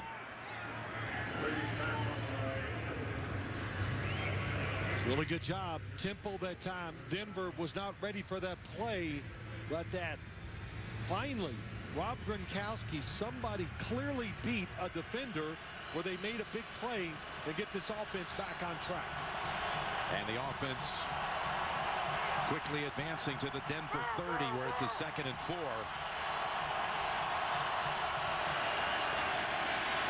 Again, he's got an open man, and holding on to it is Amendola. Stewart, for the 2nd time in this game, comes in and delivers a vicious blow, but again, the Patriot receiver holds on. Gain of 10. Nobody on him. Might have been a mix-up in coverage. They let him go. And Tom Brady, just a couple throws, but those feet get him in the ground. Know it's going to be rough. Driving the football down. Amendola got fined last week for a hit during a punt return when he tried to hit a Kansas City player. He might want to tell the league, what about that one? First down, Brady with pressure, gets it away to the end zone, and it's incomplete. White was the receiver, and had Brady had a half a second longer to throw it, it might have been a touchdown. Could have been a touchdown. They run a game inside. Vance Walker, 96, gets in there, and Tom Brady hung in there as long as he could, but not able to get enough on it because of the pressure by Vance Walker. There's White. And Bush had his back turn. It's incomplete. Gronkowski remains out for this 2nd down snap. That's a running play. Vance Walker is there. And he snuffs it out for no gain. James White, the ball carrier. Well, you know, it's James White coming into the offense, trying to fulfill a big role. Dion Lewis was so great for the Patriots early in the year. He gets hurt, but White has made plays in the run and pass game to kind of keep that element out of the backfield going for the Broncos. I mean, for the Patriots. Sorry. 1 for 7 on 3rd down today. Edelman is being guarded here by Harris Jr. 3rd and 10. Incomplete. As they were going back to Amendola, Harris shifted over to Amendola and helped make the play on that one. Watch Amendola go out here. Watch Stewart. He is reading, going for the interception. Tom Brady was going to try to jam it in there. Gets away with one here. Just threw it so hard, nobody could catch it. Yeah, Harris, again with that sore shoulder, it actually hit him in the chest area. It's going to be a 38-yard field goal attempt here for Gostowski. And the kick is good. 17-12 game here in Denver. Broncos on top. Gostowski's second field goal of the game. Good for 46 and 38.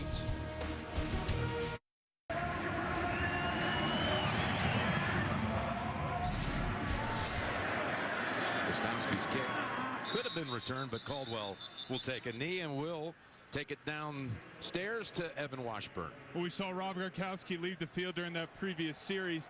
They did not reserve any treatment on any body part. It was all hydration based. He still has his helmet. No word from the Patriots, but he received a lot of water and hydration while he's on the sideline. Once I hear more, I'll let you guys know. They could have used him at the end of that last drive. He helped set him up there with the big 31-yard play. Got him into that field goal range. And Anderson stopped right away by Hightower for no gain. Denver has only one first down over its last 4 drives. Have fun with friends and hone your football skills. Play NFL Flag. Go to playfootball.com today to find a league in your community. Well, they can't run the ball at all, so they got to stay patient with it, just like Gary Kubiak said, just for the pacing of the game. Keep the defense guessing, and that way you don't put too much pressure on pass protection and Peyton Manning.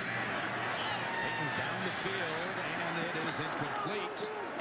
And one-on-one coverage out there. Again, Logan Ryan is giving fits to Demaryius Thomas. Justin Coleman had blitzed. Manning had to get rid of it maybe a little earlier than he wanted. Yep, Justin Coleman coming to the outside. C.J. Anderson gets him a little too late.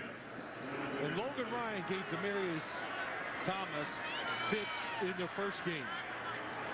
How about 13 targets to Thomas with Ryan on him and only 1 catch? 1 catch, but that 1 catch was big. Led to victory for him on one of the final drives of the game. Thomas is out for this 3rd and 10. Caldwell in for him. Manning stepping up. And he's going to run with it. Can you believe it? He's got a first down. Championship weekend, man. You got to do what you got to do. How about that by Peyton Manning? You remember when he ran away from the rush and threw it away and the boot? Well, you know, he saw Brady do it in the first half, and he said, you know, I can do it too. Well,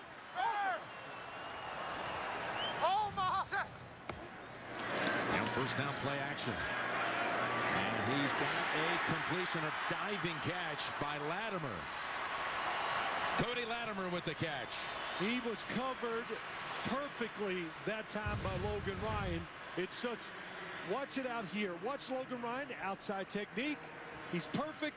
He thinks he's probably going to get an interception, but the throw is low and to the outside, and Latimer goes and makes the catch. Latimer, who had a catch against the Patriots, then went the whole rest of the regular season without one, came up with a couple last week against the Steelers. And the handoff to Hillman for 2. So Peyton having a little fun with it. And what hasn't really, any way you look at it, have been a fun year at all for Peyton. Off the field, dealing with the coaching change, a pay cut, the allegations of HGH, which he fiercely denies, and then on the field, working with a new scheme. Sure. The injury that kept him out for 7 games, only to return as a backup for the first time since he was a freshman at Tennessee. And of course, the arm is just, you know, it's not what it used to be. Looks pretty good today, Yes, though. it does. So, yep. Health is a funny thing. Judge them when they're healthy. And Peyton Manning looking sharp. 2nd and 8. Got that one into the arms of Sanders. And they're within a yard of first. It's going to be 3rd and 1. Well, let me say this about Peyton. He's done so many things to change the quarterback position. So everybody in the league is looking for that coach on the field with talent, which Peyton Manning is. And don't forget, before that neck injury in the nerve, he was a terrific, terrific thrower of the football. And he, like I said, he's changed the way it's played, just like we looked at Pioneers, Buddy Ryan, a new defense, Bill Walsh with his offense. That third of the foot here. Toss. Anderson, stiff arm, what a tackle by Butler. Huge play by Malcolm Butler, as Anderson probably felt he would win that battle with a stiff arm. He did, waiting to see how close he is to the first down mark. Great job by Malcolm Butler. The corners for the Patriots can really tackle, and they tackle well. All it was third and a foot. Kubiak does the right thing, in my opinion, punt this football. Actually lost about a yard with that one. So Colquitt punting from the Patriots 46. And a flag on the field. Ball secures it at the 8. I'm still looking. Told there was a flag on the field, but might have been picked up. Okay. 38-yard punt, and Colquitt gets the job done. Back in the Patriots inside the 10, and Gronkowski's back on the field. The Kraft family, Robert in the middle, Danny on the left, Jonathan on the right. Annabelle Bolin, the wife of Bronco owner Pat Bolin. 6:42 to go, quarter number 3. And Brady fields the snap from the 8, and he's in trouble. And he's hit hard by Von Miller.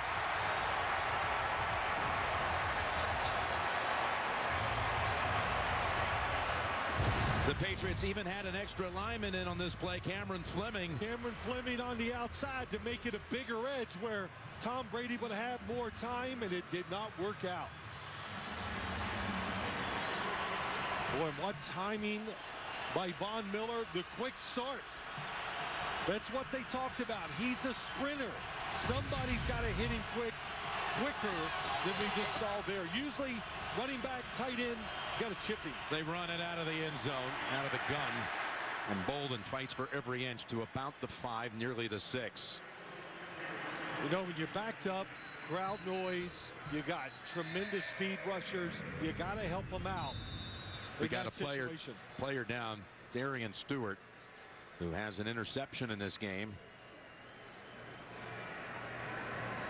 And he's going to get some attention from the Bronco medical crew as we step aside here inside 6 minutes to go in the third.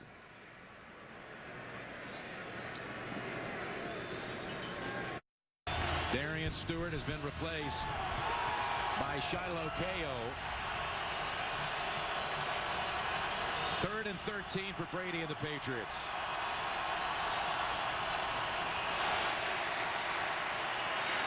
Pass to White, tackled right away by Von Miller, who's all over the field now. Just a great play. Fake screen to the right, a screen back underneath to the left, and Von Miller is just everywhere. He's got an interception. He's got a sack and a half. He's got that tackle right there to end that 3rd down attempt. Go back. Patriots backed up. Why they backed up? Because Peyton Manning's scramble changed field position, made it tough for this Patriots offense. Joe Cardona will snap it to Ryan Allen. And the flag, and the play is whistled dead.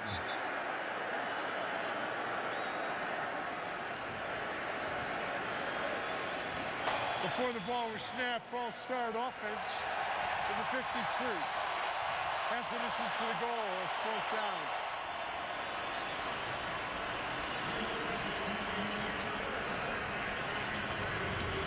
Now Allen will be forced to step right at the back of the end zone. He had 1 block this year, which resulted in a touchdown by the Eagles.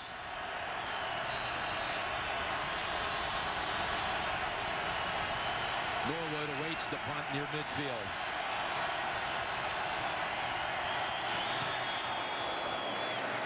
There is contact with the punter, but no flag as it hops and rolls out to about the 43. So that's going to be a good number. 52-yard punt for Allen. So both of these teams are having a hard time getting the running game going, but the quarterbacks, they've had the longest rush for each side. And look at their speed. Look at Brady. Top speed of 17. And not to be outdone, a year older, here's Manning. And he actually, it reached 17-mile-an-hour speed as well. Yep, really good job. Like I said about that run by Peyton, they were backed up 3rd and long, punted it inside 10 of the 10 for the Patriots offense. That was Peyton's first rush for positive yardage the entire season. Ahead they go with Hillman. And he's got a quick 4. The night before Super Bowl 50, the NFL salutes the best players and plays of the season. In a primetime star-studded football and entertainment special, Conan O'Brien will host NFL Honors Saturday, February 6th, only on CBS. And you can see the rushing total so far. Denver, 65. One of the honors will be given away that night is the Walter Payton Man of the Year Award, and you saw it at halftime. Congratulations to Anquan Bolden, Benjamin Watson, Eli Manning. Finalist. Puns! And nowhere to hide for Manning. Good timing. It's going to be a blitz. Jamie Collins really just waiting, sees the pass protection, and then comes around. And Denver, Max Garcia, too late seeing him. He gets in, gets the sack, and that was huge. And all the build-up about Brady and Manning, and it's turning into a Miller and Collins affair. It's amazing. That's his 2nd sack of the game. Was in on many other hits. And Manning with just 3 on the play clock gets them set on a 3rd and 19. Open underneath. And 4 Patriots are there at the 44 to end it. Got back 9 yards that time. Well, New England, I think they were hoping and thinking, just talking to them, reading between the lines, that they were going to get this game if they could slow the run down like we talked about, that they would find a way maybe to make a play in the pass game, pressure Peyton Manning. We've seen Jamie Collins make a couple big sacks. Quick. Toward the sideline. And Webster is there. Throws it back into the field. And then it's down by Latimer at the 1. They'll spot it out at about the 3 or 4. This is what we saw on several occasions against the Steelers. Webster got away from Amendola. And that's clean. A 54-yard punt to boot. The 2016 NFL Pro Bowl presented by USAA gets you closer to the players in action. Michael Irvin, Jerry Rice select the teams. Pro Bowl drafts on Wednesday. Then you can watch the Pro Bowl live from Aloha Stadium next Sunday on ESPN. Patriots right back to where they were on their last series. Across the middle and caught near the first down. Amendola tackled down maybe just shy of it. Well, I know one thing. If you're Tom Brady, you better catch it and throw it, because Von Miller is timing the snap and getting around the edge so fast. Here's what the big targets have done so far in this game. You say how fast you've got to get rid of it. Well, last week it was like 2 seconds per pass play. Von Miller did say this week, I only need 1 second. And they've got the first down with Brady. Well, that's the thing, Jim. You know, one of the things when you look at the Patriots all year long, all the empty formations, everything they do, moving people around, they confuse you. And Tom Brady gets a lot of easy throws. Today, everything is contested. Denver's attacking. They got great talent. That's why they're having trouble on the offensive side for New England moving the football. And Derek Wolfe, he is down. It's Darian Stewart on the previous series for the Denver defense, who was shaken up. Number 95. Well, he gets double teamed. Tries to brace himself and his foot slipped. Well, he's a valuable part of this defense. And we saw a lot of action from him in the first quarter. Well, You and I have done enough Denver Bronco games. We know how valuable he is, Malik Jackson, and of course the outside guys, they speak for themselves. Von Miller, DeMarcus Ware get all the attention, but great inside play, and the two inside middle linebackers can run too.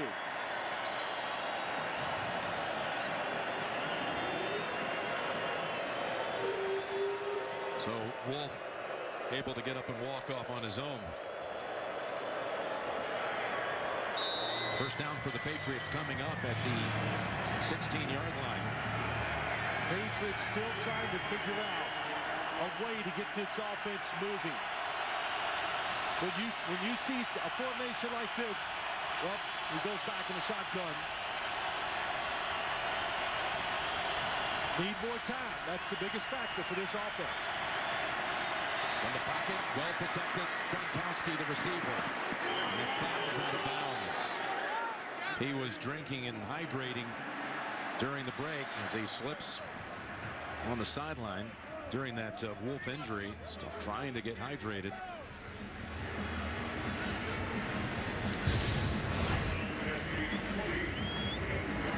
Oh boy.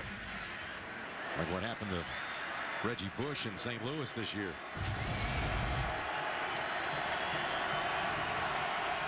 He's going to sit out this play. He picked up the first down with that 11-yard play. Scott Chandler in for him. Final minute of the third quarter. They come after Brady, and he gets rid of it in the area of James White. And it was Malik Jackson who forced Brady to unload it. Malik Jackson going to make the move to the... Oh, he just beats him inside. Marcus Cannon. Not sure who made the mistake on the protection. Nobody there. But again, you heard the report from Bill Belichick. The coverages caught him by surprise, and they showed a different one that time. Nobody open anyway for Tom Brady to throw to. They're still working on Wolf. 2nd and 10. Rushing 3. He's got time to throw it, but Edelman was covered up by Harris. Well, after our game on Fox, the Cardinals take on the Panthers for the NFC Championship. And again, Wednesday, the Pro Bowl draft, setting up next Sunday's Pro Bowl game. It's the first time since 2004 that both championship games feature the 1 and 2 seeds from both conferences. As the countdown is 14 days and a little bit more. Gronkowski back out here for 3rd and 10. Manning is sacked yet again. It's Von Miller. He hasn't stopped running this entire game, most of the time in the direction of number 12. Going to have to do something about Von Miller. They're going to have to put the tight end in front, chip him with the running back, but it's a blitz that time. And you want to know why New England is not doing much in offense? They can't win the one-on-one blocking, and they can't get away from the defensive backs quick enough. And now he's got 2.5 sacks and brings out Allen for another punt. His 6th of the game. It's Norwood, and he's hammered from behind. It's quite a hit by King. Could have knocked the ball out, but Norwood held on. So the quarter has come to a close, with the Broncos leading at 17-12. 15 minutes of this one. It's been a good one. Coming up here on CBS. Getting ready to start the 4th quarter. A game in which Denver has amassed a total of 189 yards of offense. 181 for the Patriots. 4th begins with Manning throwing it over to Norwood for a short gain. And we go to the sideline to Tracy Wolfson. Thanks, Jim. An update on free safety Darian Stewart. He has a right knee injury. It is wrapped in ice right now. His return is questionable. As for defensive end Derek Wolfe, it looked to be a hip injury. They rubbed some ointment on it, and I was told he is fine to go back in when the defense takes the field, Jim. Okay, they'll love having him back. Man, I need some of that ointment. Junior, yeah. Borrow some of that, huh? Yeah.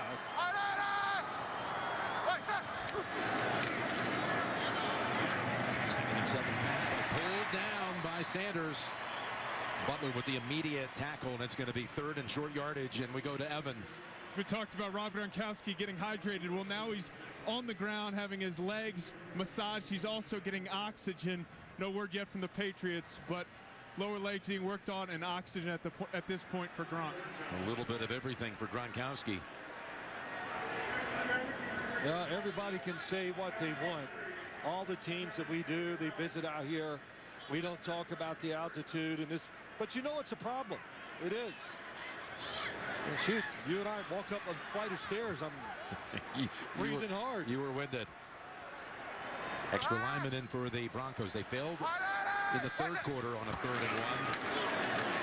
Anderson this time though gets past the line and takes off.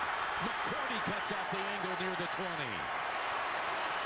Luis Vasquez, one of those who opened it up for a gain of 30. The right guard, Vasquez, gets a great block. Watch him knock it out. Nikovic can't close the hole and lets C.J. Anderson get through it. Also, you said it, Max Garcia in the backfield, good block. That was a new formation, different looking play that we've seen from Denver today. Finally, one of the running backs from either side, for that matter, breaks one. The Broncos are at the 22, going back to Anderson. He's got another good gain behind Vasquez again, and he picks up 8. Well, we saw Gronkowski getting worked on the sideline. You do get tired in this altitude. You heard him, Tracy Wolfson, say, Gary Kubiak, we got to stay with the run game. And this almost mimics the game they played out here at night. Late in the game, finally the run game started coming through for the Denver Broncos. A little bit like we saw, well, a couple times this year for this Denver offense. Kind of the way it goes with Anderson, isn't it? He gets stronger as the season goes on, as the game goes on. Had the game winner against the Patriots in overtime, 2nd and 2. Hillman. And that's all clogged up right away by the New England front. Well, as we watch, as we have seen with New England's offense, really important to keep this a one-score game. And a field goal would do that. That's right. Denver got the clock. They're controlling the tempo of the game. This is definitely run pass. Both options there for Peyton Manning here on 3rd down. Of course, not anymore. Well, I don't know. We've seen him run it. You never know. 3rd and 2. He's going to throw it at the 10 for the first down. It's Sanders. He was able to box out and get the catch. Had the position. Kind of the same thing we've seen so much over the years. Up the field, come underneath. Perfect throw down and low by Peyton Manning. Well, this wide receiving corps had all kinds of drop issues last week. It hasn't been the case today. They've made some tough catches. Sanders on the long one in the first half. You know what was said during the week? Nothing. Just tell them they can do it. Give them confidence. That's what you do. Last week was windy. I think that had a lot to do with the drop passes. 1st and goal from the 10. Anderson pushed outside by Branch, and other Patriots are there to pay it off, including Hightower.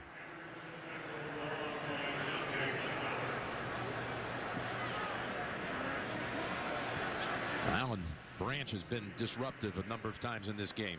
Yes, very strong inside.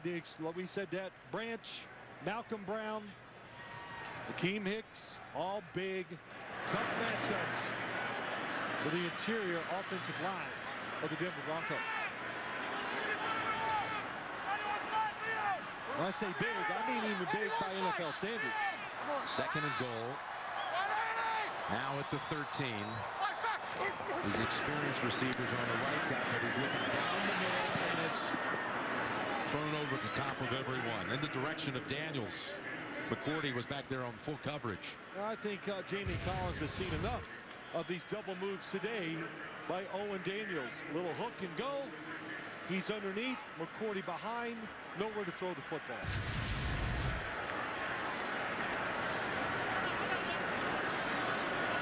All right, 3rd and goal coming up, 13 yards out. Just play safe, be smart. Don't go for a double move, knowing it's 3rd and goal from the 13-yard line.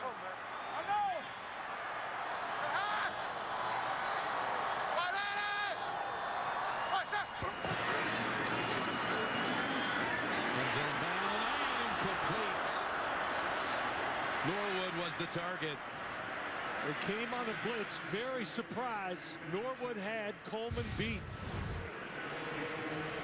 Watch a little, another stick move. They love these moves inside the red area, and New England gave them exactly what they wanted. Man-to-man coverage, a chance to go in the end zone. Peyton Manning missed it. McManus now with a 31-yard attempt to get the lead back up to 8. And that kick is good. New England dodged the bullet that time.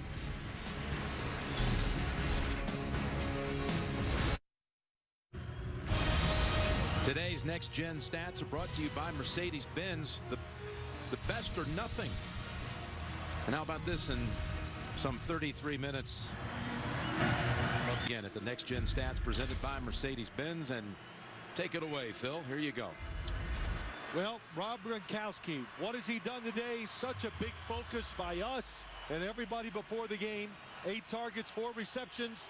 You can see what he's done after the catch. Only 17 yards. Give credit to Denver's defense. The other one, Julian Edelman, thought that he would be really the focal point of the passing game. Chris Harris, Bradley Roby have been awesome in coverage. Edelman 3 catches, 21 yards. We haven't seen New England's offense held in check like this in a long time. To your point, 1st and 10. Brady has got plenty of time. Ball's tipped in the air, and Roby dove for it, incomplete. It's Talib who splattered the receiver and had the ball deflected up into the air. Well, it's a 3-man rush, and I love this tactic by Denver because it puts an extra guy in coverage. And so you watch as they're crossing, people are coming off. Really nowhere Tom Brady can't find a receiver quick enough. Amendola was shaken up off this hit by Talib, trying to stretch out and get back out there in a hurry. It's 2nd and 10. Another big hit on Edelman. He holds on. It's KO. That brings the flag. KO on the field because of the injury to Darian Stewart.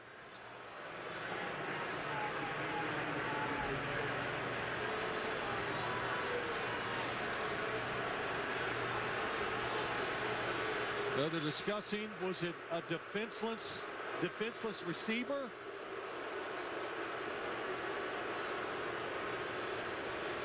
Well, someone saw something, but now they've got a committee to try to sort it out. The pass was complete. There was also a personal foul. Unnecessary roughness by the defense. Number 33. I think on the defenseless play. 15 yards added on. 1st down. Kubiak telling the official, look up at the big screen.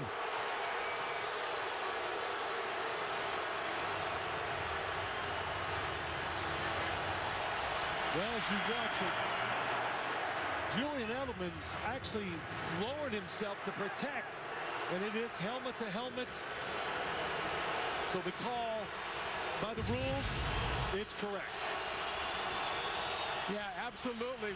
As soon as you get that helmet contact, it's the responsibility of the defender to avoid it, even though there was a duck by the receiver. Bolden slammed down on the carry by Derek Wolfe.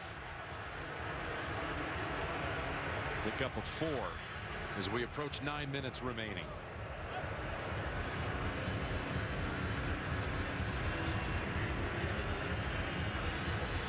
The leading rusher for the Patriots in this game is Tom Brady.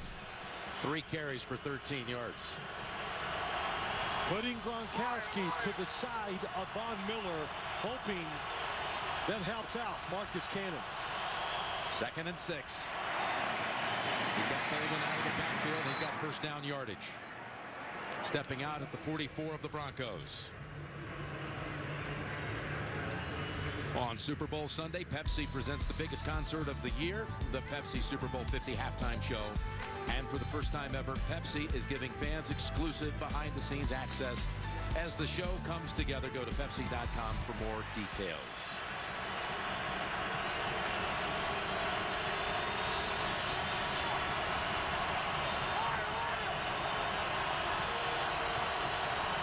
First down, New England.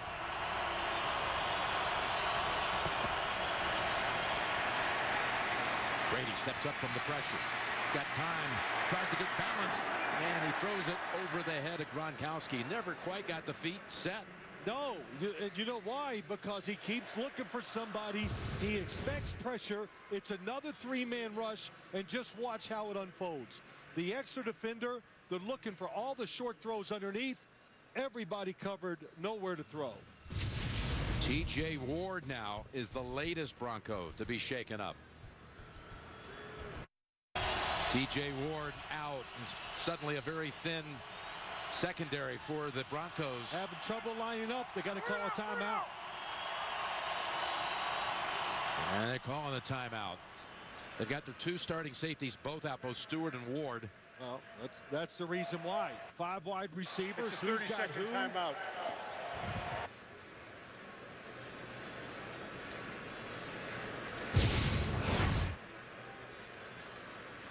Oh, he hit knees, you can see. That's where Ward got hurt. Here was Gronkowski. The initial coverage, very good. Tom Brady scrambling, comes open, but it was a unusual or awkward looking pass play here. Well, when you're a quarterback and you move forward like that against his pass rush, you're expecting to get blindsided. So he kept waiting. Might be a hit. That's what makes you uneasy. And I'm just saying this, I saw it in practice, but the three-man rush by Denver, saw in practice, it looked great, and it's been a big key to this game here today. They're the defenders who have been on it, but Ward is not in the game. Amendola again has returned after being shaken up at the start of this drive. It's a 2nd and 10 with 8:15 to play. Brady goes for the sideline ball. The receiver's there, but it's incomplete. James White trying to make a diving catch. Well, they kept the tight end in. Gronkowski trying to get extra time. And James White, a slant goal against Trevathan. They love putting the running backs outside and do double moves. But I think Tom Brady felt the pressure, needed about another half second to throw that football on a line, and would have been a touchdown. This Denver defense, Phil, has feasted on 3rd down, holding the Patriots to 1 of 10, including 3 sacks and a pick. There's Gronkowski at the bottom. Roby's on him.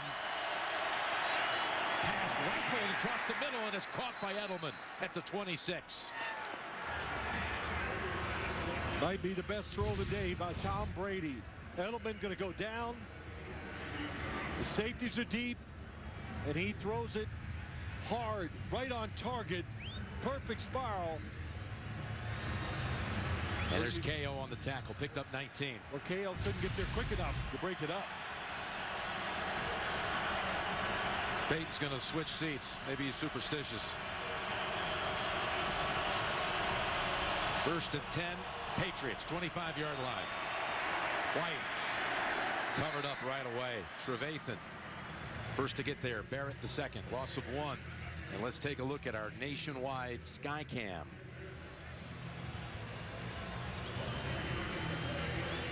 Well, even though Denver plays out here, they're not immune to getting tired on defense themselves. So a lot of plays. The plays are adding up on this drive. And there comes a point as a pass rusher where you become ineffective. It's the 9th play of the drive for the Patriots. Brady, he's going for the big one here to the end zone, and again it looked like a replay of what happened 2 plays before. White unable to get off the defender fast enough and not able to make the diving grab. Well, it was a time to throw because DeMarcus Ware and Von Miller both out of the game. But now they both check back in. And like before, it was Trevathan who was covering him. 3rd and 11.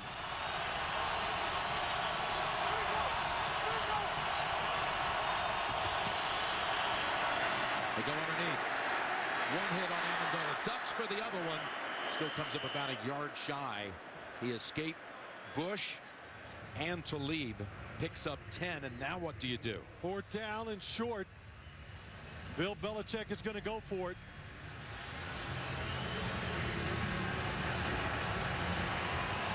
I like this call, Jim. You're having so much trouble moving the football that to think you kick a field goal and then you're backed up and have to drive it down again, you would still need a touchdown. It's a long one. 4th and 1. Jackson is the running back. At the 6-minute mark, they fake to Jackson. The pass to Edelman, and the stick right away by Harris. And the Denver defense gets the ball back for the Broncos.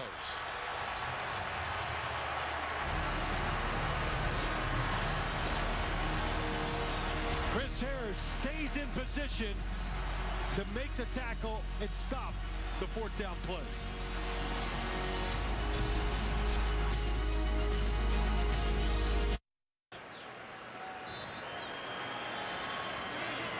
Belichick, McDaniels, Brady all talking about what happened there on the 4th down play. As the Broncos hand it off to Anderson. Maybe got a yard. That 4th down play, how about DeMarcus Ware being in Brady's face so quickly? He was. Great play call. Really good design. Chris Harris staying in position. Even if Brady threw it a little harder, I think still Chris Harris is going to get there. Not fooled. He let his guy go across the field because he saw the action, made the big tackle. I think that play we saw in Super Bowl 1982. Earl Cooper caught it for the San Francisco 49ers for a touchdown. 2nd and 9, and pass thrown in the direction of Thomas, who continues to be contained by Logan Ryan. It was a little tight. You know, you're Peyton Manning. We talked about, you know, how he played the game last week, how proud he really was of what he did. You know, making the calls, managing the game, being tough. Why am I saying that? Because in this position, the way your defense is played, you take no chances with the football. 3rd and 9. And that's going to be against the Broncos as Thomas left early. Thomas thrown off again. Ball started offense, number 88. 5-yard penalty. It's 3rd down. Thomas with only 2 catches for 12 yards. Well, both teams have made it tough for the quarterbacks to get all those little easy throws that I talked about earlier. All those drive starters, the screens. That's why they're in the championship game. Defense is absolutely playing championship football. Brady staying loose, and he may be getting the football back here momentarily. 3rd and 14. Safe throw, and the Patriots were there waiting for it. Hillman with the catch, gain of 7, and the Broncos to punt. You gotta say this, all the big hits today, and getting hit when you're not expecting it, surprised we haven't seen a fumble. Not a one, 2 takeaways in this game, both by the Bronco defense. Of course, you got to recall too, that was because of a hit. The lateral play, yes, set up the Patriots touchdown. The backward pass, which is officially ruled a fumble. There's Amendola at the 27, and tripped up again by Latimer. 54-yard boot.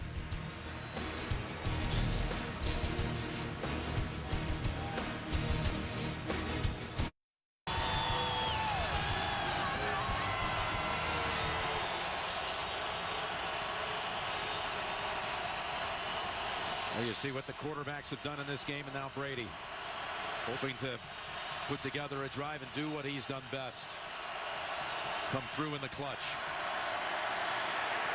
Has to get rid of it, though, again, as he's smothered this time by Malik Jackson.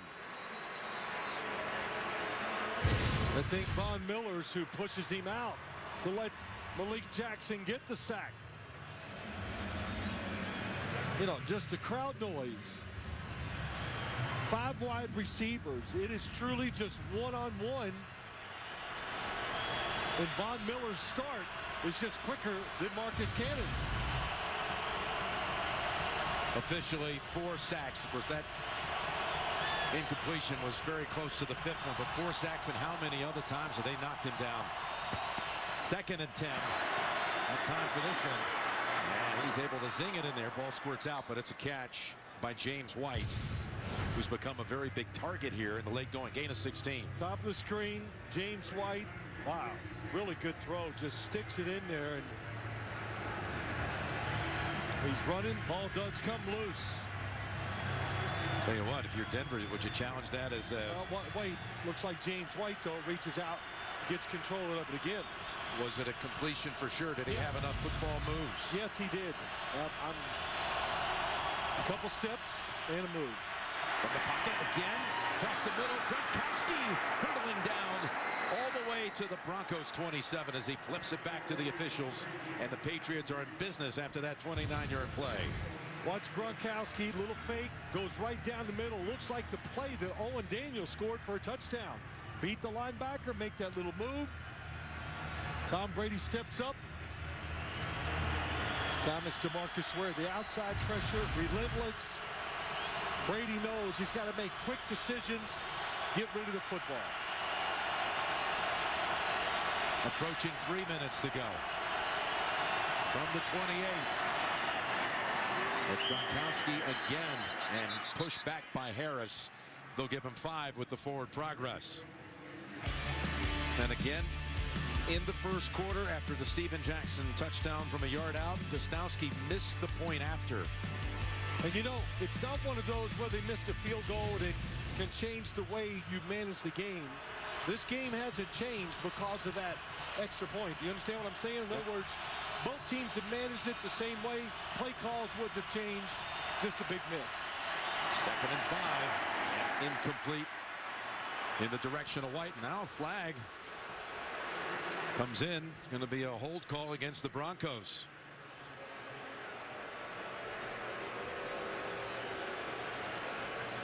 Before the pass was thrown, holding, defense number 54. 5-yard penalty for the previous spot. Automatic first down. That'll put the football, we'll spot it at the 18. There's the hold on Marshall. Well, James White has turned into the Shane Vereen role.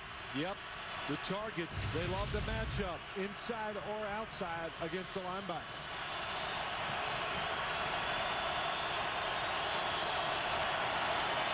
Brady quickly over to White to lead. Tackles him high, but another 8 or 9 picked up by New England. Chris Harris, Brandon Marshall looking at each other like we made a mistake inside. That tight formation caused a little confusion. That's why Brandon White wide open. I mean, James White wide open. Brings it inside the 10. And less than a yard to go for the first.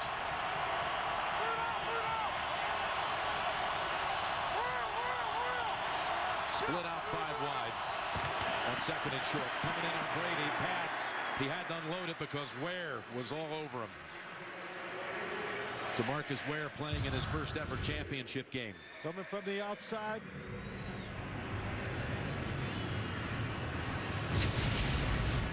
Nobody there to block him. There you go. Knocked down 11 times.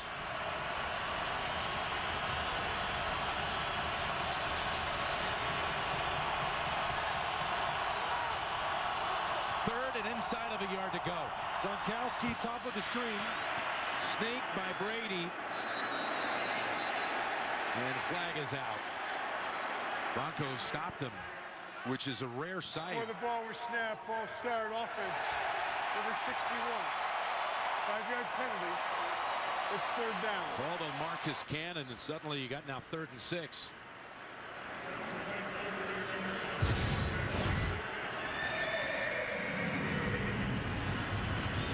Just beat ahead, just ahead of it. Now, you know, Denver ready for those quarterback sneaks. Doesn't matter here. What matchup can you get? The last play, they had Ron Gronkowski against the linebacker.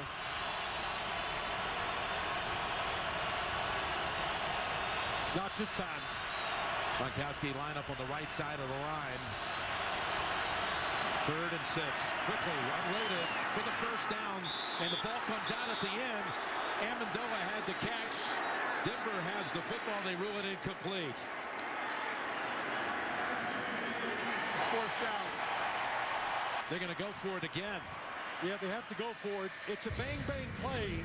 In other words, watch how quick the catch, hit, ball comes loose. Look at Kayvon Webster, one of the backup corners. Contact, he had to hold that all the way to the ground and get up with the football, did not. Hold on a second, there's a challenge flag here.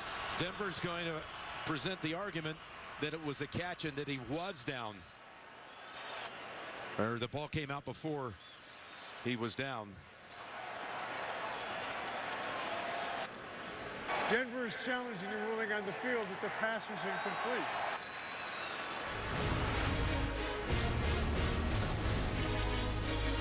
When does he have control? For how long does he have it?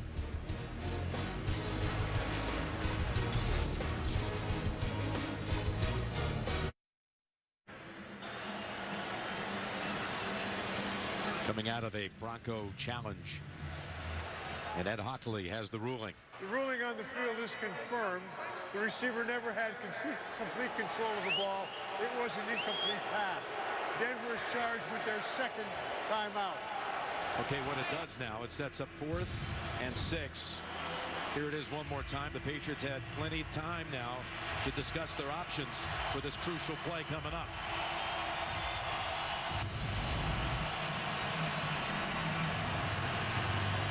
What's been their best matchup? Gronkowski or James White against Trevathan, top of the screen. White shifts back alongside Brady.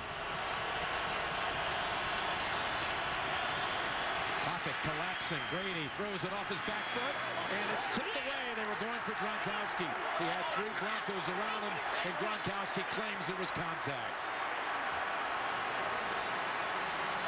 They tried to change up. They've been sending James White outside all the time, but this time he comes across. Denver not fooled. Well, what an adjustment. A quick recovery by the linebacker to stop that play. They were going once again to James White. Looked like Talib was the one who got a hand on it. Talib's kind of got his right arm wrapped around him for a moment there. Talib got a fingertip on it as it deflected away. So, still got the 2-minute warning if you're the Patriots, and you've got all 3 timeouts. Far from over. Anderson off the right side for a couple, and there's the first timeout utilized by Belichick's side. First, it's a 30-second timeout. 30 seconds. Well, the original play was going to happen like right now, throw it to the back. He's not open. Tom Brady wants extra time. It's not there. Malik Jackson, Von Miller, nothing he can do. He does the right thing, just throwing a jump ball, and everybody's going to go, oh, is that a penalty? No. It's just contact in the end zone, a good no call.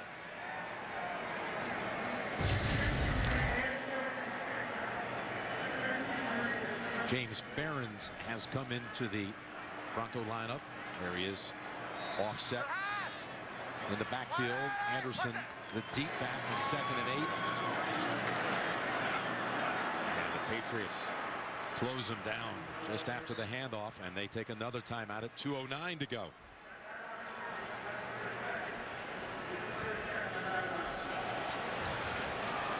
So coming up, the Subway postgame show after this one ends. JB, Tony, Bart, Boomer, Coach Cowher, their analysis of this game as well as the presentation of the Lamar Hunt Trophy to the winning teams. All coming up on the Subway post-game show. So 2:09 to go in this one. Trying to figure out the first team to qualify for that milestone 50th Super Bowl, February 7th. And coming up later, Arizona at Carolina, as the Panthers will be hosting an NFC Championship game for the first time, while the Panthers will be trying to make it 4 straight years that the NFC West, make that the Cardinals, I should say, the Cardinals trying to make it 4 straight years that the West represents the NFC, after San Francisco and Seattle twice.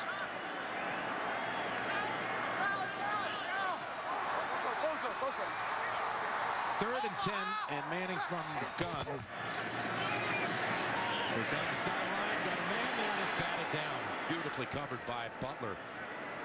He was step for step with Sanders, and the Patriots are going to get the football back right at the 2-minute warning. Plus they'll have 1 timeout left. Yeah, it gives them a little extra time, but they're trying to win the game. And this is a safe play if you're the Denver Broncos. You can't throw a screen. The draw's not going to work. So you get tight coverage, throw it up there, and see if your guy can beat the defensive back for the catch. Edelman is back deep for the first time. Amendola shaken up before. Edelman last year in the regular season had an 84-yard touchdown against the Broncos on a punt return. He fields it at the 35.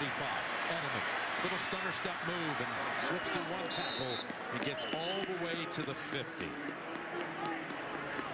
2-minute warning. 1:52 to go. Can Tom Brady bring him back? Operating at midfield. 1:52 to go in the pursuit of Super Bowl 50. This drive will begin at the 50.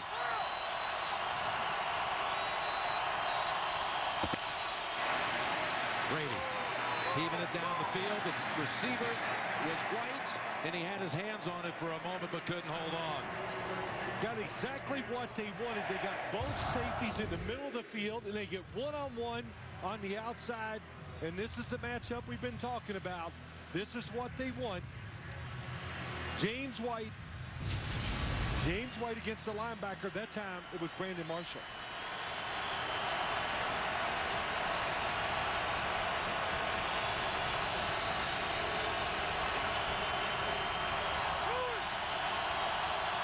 This Denver defense, best in the league this year, can now take the Broncos to the Super Bowl if they can hold the Patriots back. They're chasing after Brady. He was able to get rid of it, and it's ruled an incompletion on the field.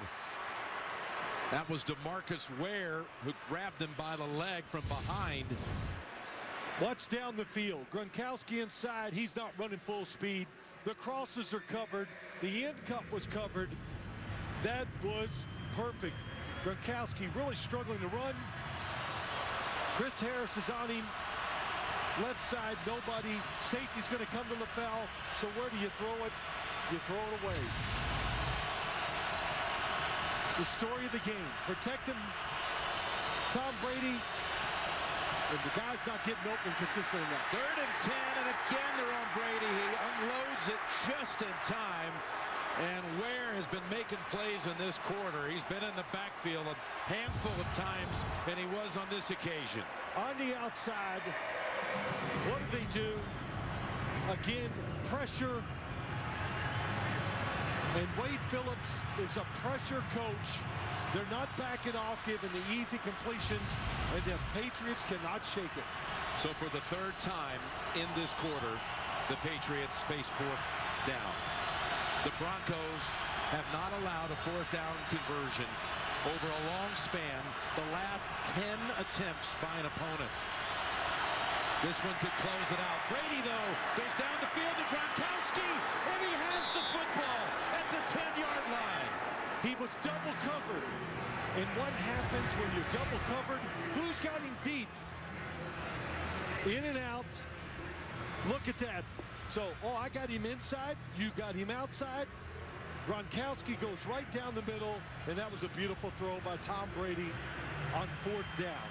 The pass was perfectly thrown, and again, the Broncos without their starting safeties. Big part of it, but that was the perfect play. Double coverage. They made a mistake. First and goal. Brady over the top, incomplete. Back in the direction of White. Well, if there's some way Tom Brady pulls this out, he'll need 2 weeks to rest up from all the hits. No question. I've never seen him take this under pressure for this long throughout the game. It's the best defense he's probably faced maybe in his career. One of the best, that's for sure. Hurried 18 times, knocked down 14. Gronkowski has Talib on him at the top. Second and goal. Quickly over to Edelman. Edelman gets around Roby, and it's down to the 4.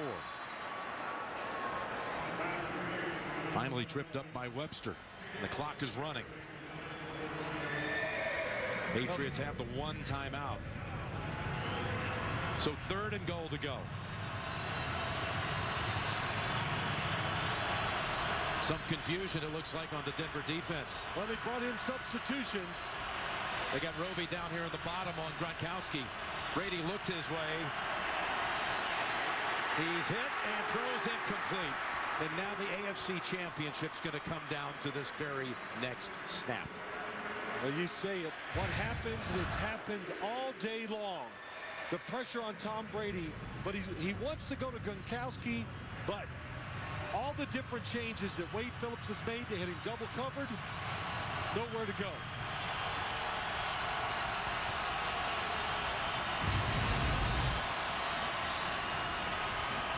The timeout is called. Timeout New England. That's their 3rd and final timeout. And again, the Subway postgame show comes up after this one concludes, including the presentation of the Lamar Hunt Trophy. The Patriots needing the touchdown and a 2-point conversion. They've been down here a couple of times already in this quarter. And now for the 3rd time, trying to pull off the comeback. And then, of course, they'll have to step right back up and face another do-or-die situation with a 2-point conversion. Tom Brady told us last night, or Friday night, he trusts all the receivers on the field. And that's what it's going to come down to. Look out there. Which matchup do you like? And you go to that guy. Here we go. The 13th snap in the quarter inside the 30. With the game on the line, Brady in the pocket, end zone bound, and it is caught by Gronkowski to make it 20-18. He got away from the Denver defenders. Double covered again. Tom Brady under pressure just threw it up, hoping his guy could out-jump, and Gronkowski does it. Here he is, 87, watching go to the back of the end zone. True double team. Was he ever out of bounds and come back in to catch it? No, he was not. They got an official right there. Of course, every touchdown has to be validated. That looked like he was inside of it.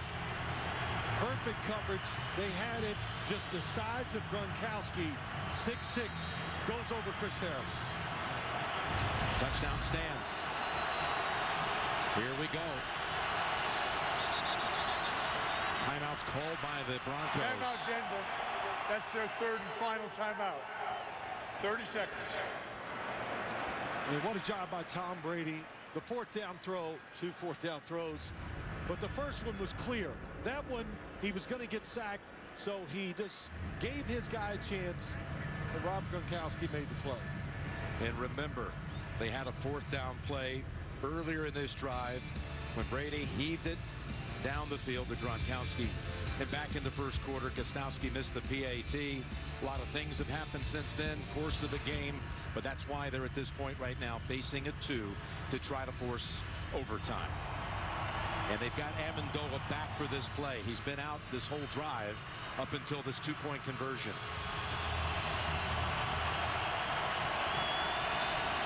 So the Denver defense has to be in a little bit of shock after the 2 fourth-down conversions, the latest one going for the touchdown.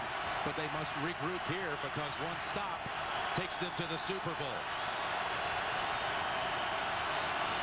Here's Brady, rolling out, rolling and throwing. It's tipped in the air, and it's intercepted.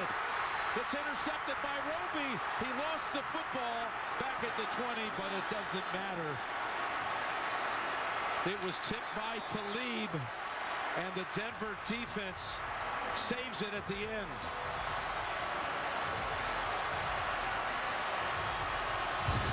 Well, once again, they're going to double team the tight end, Rob Gronkowski. Look down at the bottom of your screen. Easy to say now, but that was your one-on-one.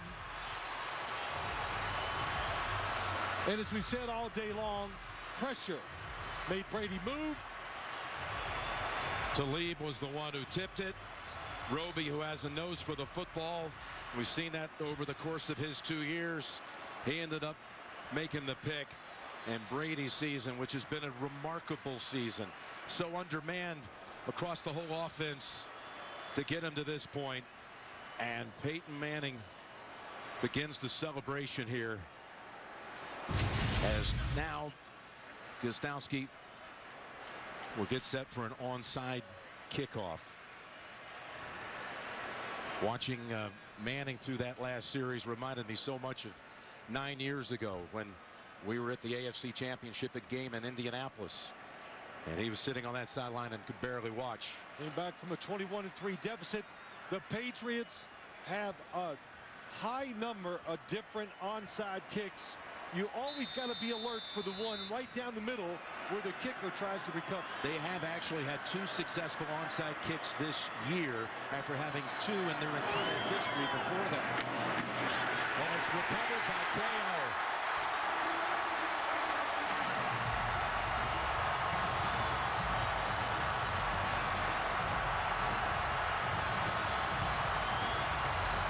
Gostowski was trying to kick it and get there first.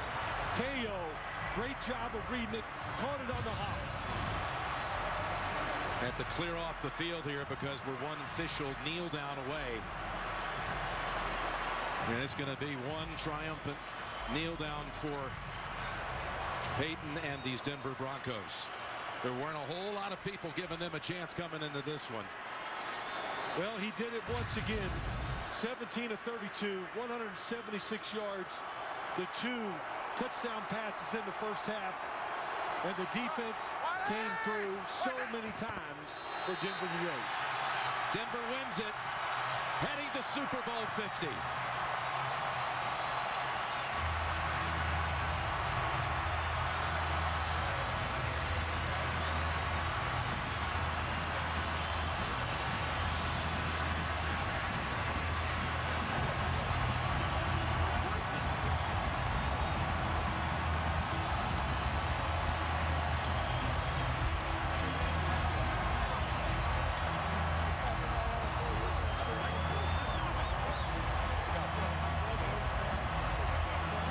Jim, a couple weeks ago, he was the backup quarterback.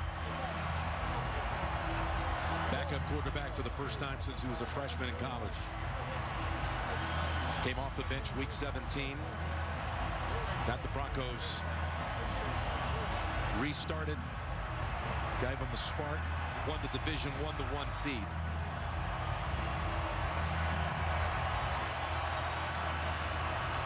What a battle.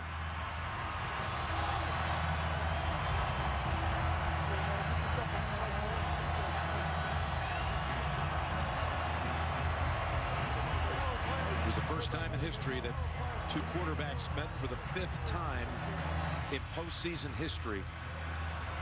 And in all 5 occasions, the quarterback who's playing at home won. Well, you know, let's go back to what we said at the start of the game. I think he did it once again, Peyton, when you saw how he played. He knows the team. They're tough. It's about the defense. You got to go out there and compliment it. And the offense did all day long.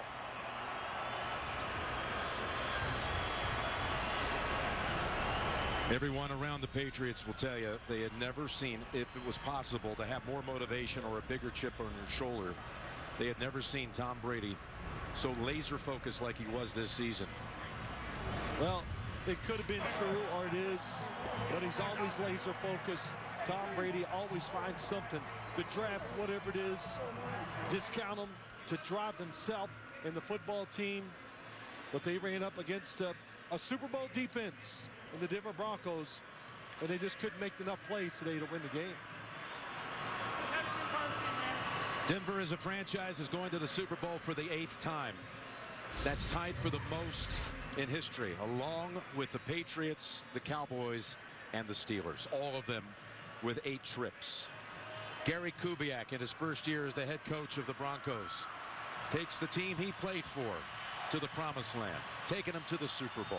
Changed the team, defensive oriented, tough. You saw all that here today with Gary Kubiak, Wade Phillips, and the Denver Broncos. Okay, the Subway post-game show is coming up. The 17th edition of Brady Manning was very memorable. Right up there, maybe the greatest of them all. There have been a lot of good ones. Not a lot of people saw this result coming, but the Broncos win it 20-18, and they're heading to the Super Bowl, and we're heading down to the field for the presentation of the Lamar Hunt Trophy. You're watching the NFL on CBS. The Subway postgame show is powered by Subway Restaurants, the official training restaurant of athletes everywhere. Subway, where winners eat. And hello, everyone, and welcome to the Subway postgame show. It's a final here in Denver. The Broncos are the AFC champs by defeating the Patriots 20-18. They will play in Super Bowl 50 in Santa Clara. I'm James Brown, alongside my colleagues Tony, Coach Bart, and Boomer Esiason. And a reminder that you can also catch us online. Watch the Subway postgame show at cbssports.com. And time now to take a look at our player of the game presented by Auto Trader and his Denver linebacker Von Miller. He said, what to you, Coach? The prophetic Von Miller said on Friday, if I get 2 sacks, we will win the game. He did that. He had an interception as well. That defensive front was so disruptive. Wade Phillips called different coverages. Tom Brady was off balance all day. You talk about coverage sacks. You're talking about confusing a quarterback.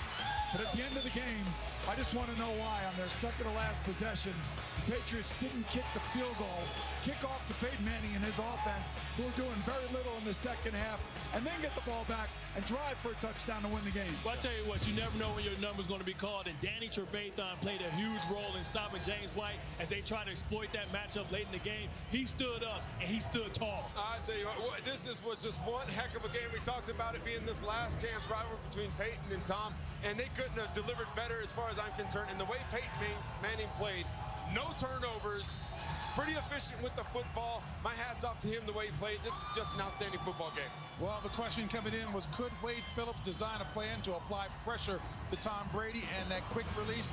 A resounding yes. We'll take a quick timeout. The Lamar Hunt Trophy presentation still ahead when we come back. The Subway postgame show is powered by Subway Restaurants, the official training restaurant of athletes everywhere. Subway, where winners eat. And it is a jubilant crowd here at Sports Authority Field at Mile High as we welcome you back to the Subway postgame show. I went to commercial asking the question, could Wade Phillips design a game plan to put pressure on Tom Brady in that quick release? Not very often that you see him befuddle virtually the entire game. I think one thing about it that Wade did is he mixed up coverages, dropping people in coverage, blitzing them. But the defensive front put pressure on them all day long. I just don't know why New England did not go into the no-huddle, what they've done all year long. Especially when that secondary had their 2 backup safeties in the game. That was a perfect opportunity to speed the game up and try and get them on their heels. I don't know how many people saw this, but I saw Belichick and Phillips at the end of the game as they were walking off the field. Belichick said, that was some game you called. Yeah. All right, time now to send it over to Jim Nance for the presentation of the Lamar Hunt Trophy. All right, thank you, James Brown. And Denver, congratulations. The Broncos are heading to the Super Bowl.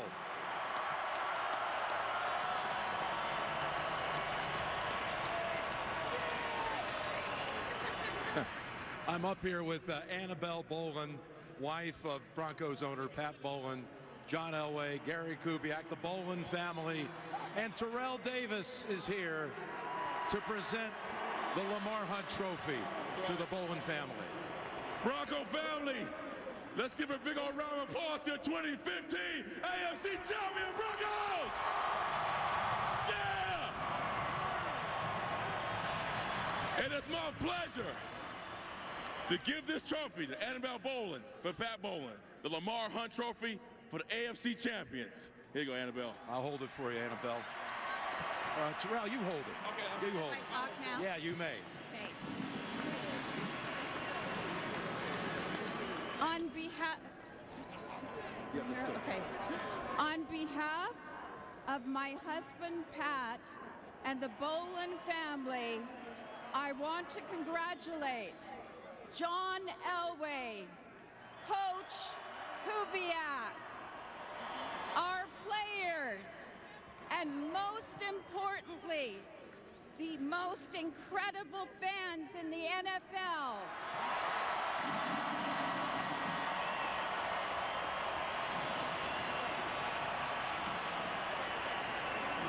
Read that one then. We are so honored to accept the Lamar Hunt Trophy and represent the AFC in Super Bowl 50.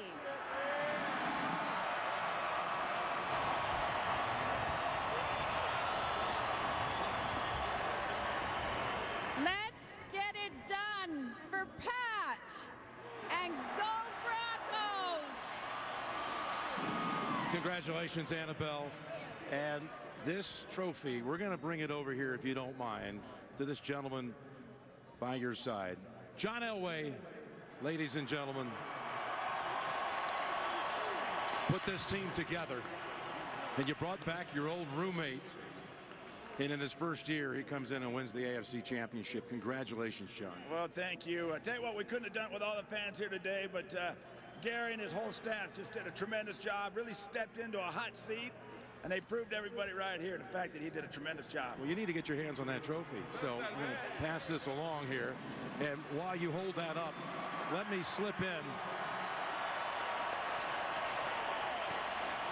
Gary Kubiak. Hey. You're going to the Super Bowl. How did your team beat a very good New England Patriot team today? Well, we had great respect for him, Jim, but the one thing we've done all year long is we just grind as a football team, and our fans are great to play for. Defensively, we played our tails off all year long and found a way to win another close one. To come back, to team up with Elway, to come back where your career started, you spent so much time here as a player and an assistant, to bring it back to this point, to take the Broncos to the Super Bowl. What does this moment mean before all these fans? That means the world to me. John gave me a chance and a chance to come back home to my football home, and I'm just so proud to be a part of this organization and this football team. Well, how about a little handoff like the old days to number 18 over here, Peyton Manning.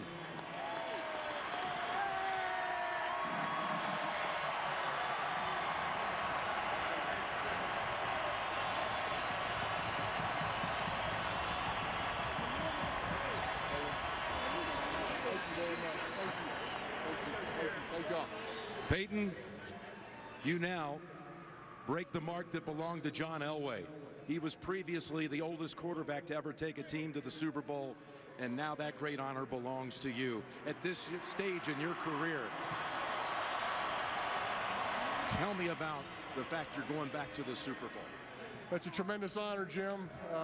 It's been a special 4 years playing here in Denver for these great fans, for this great organization. And to be going to our second Super Bowl in 4 years is very special, and just an awesome effort by our entire team tonight. What an incredible effort by the Patriots for us to beat that team today. Very special win. You had a rather long handshake at the end with Tom Brady. I know there's a friendship there and a lot of respect and admiration. What can you tell us was exchanged there, and how about also with Bill Belichick as you guys today were able to beat that powerful combination? Well, it's been a special rivalry over the course of my career against the Patriots and the entire organization, and to play 4 times in the AFC Championship with so much on the line.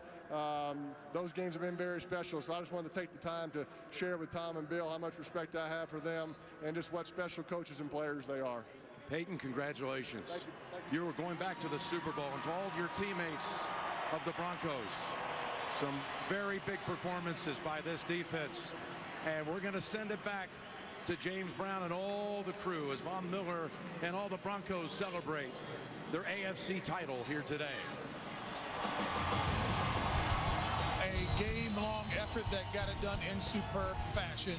Stay with us, folks. The Subway post-game show will continue from Sports Authority Field here at Mile High after this.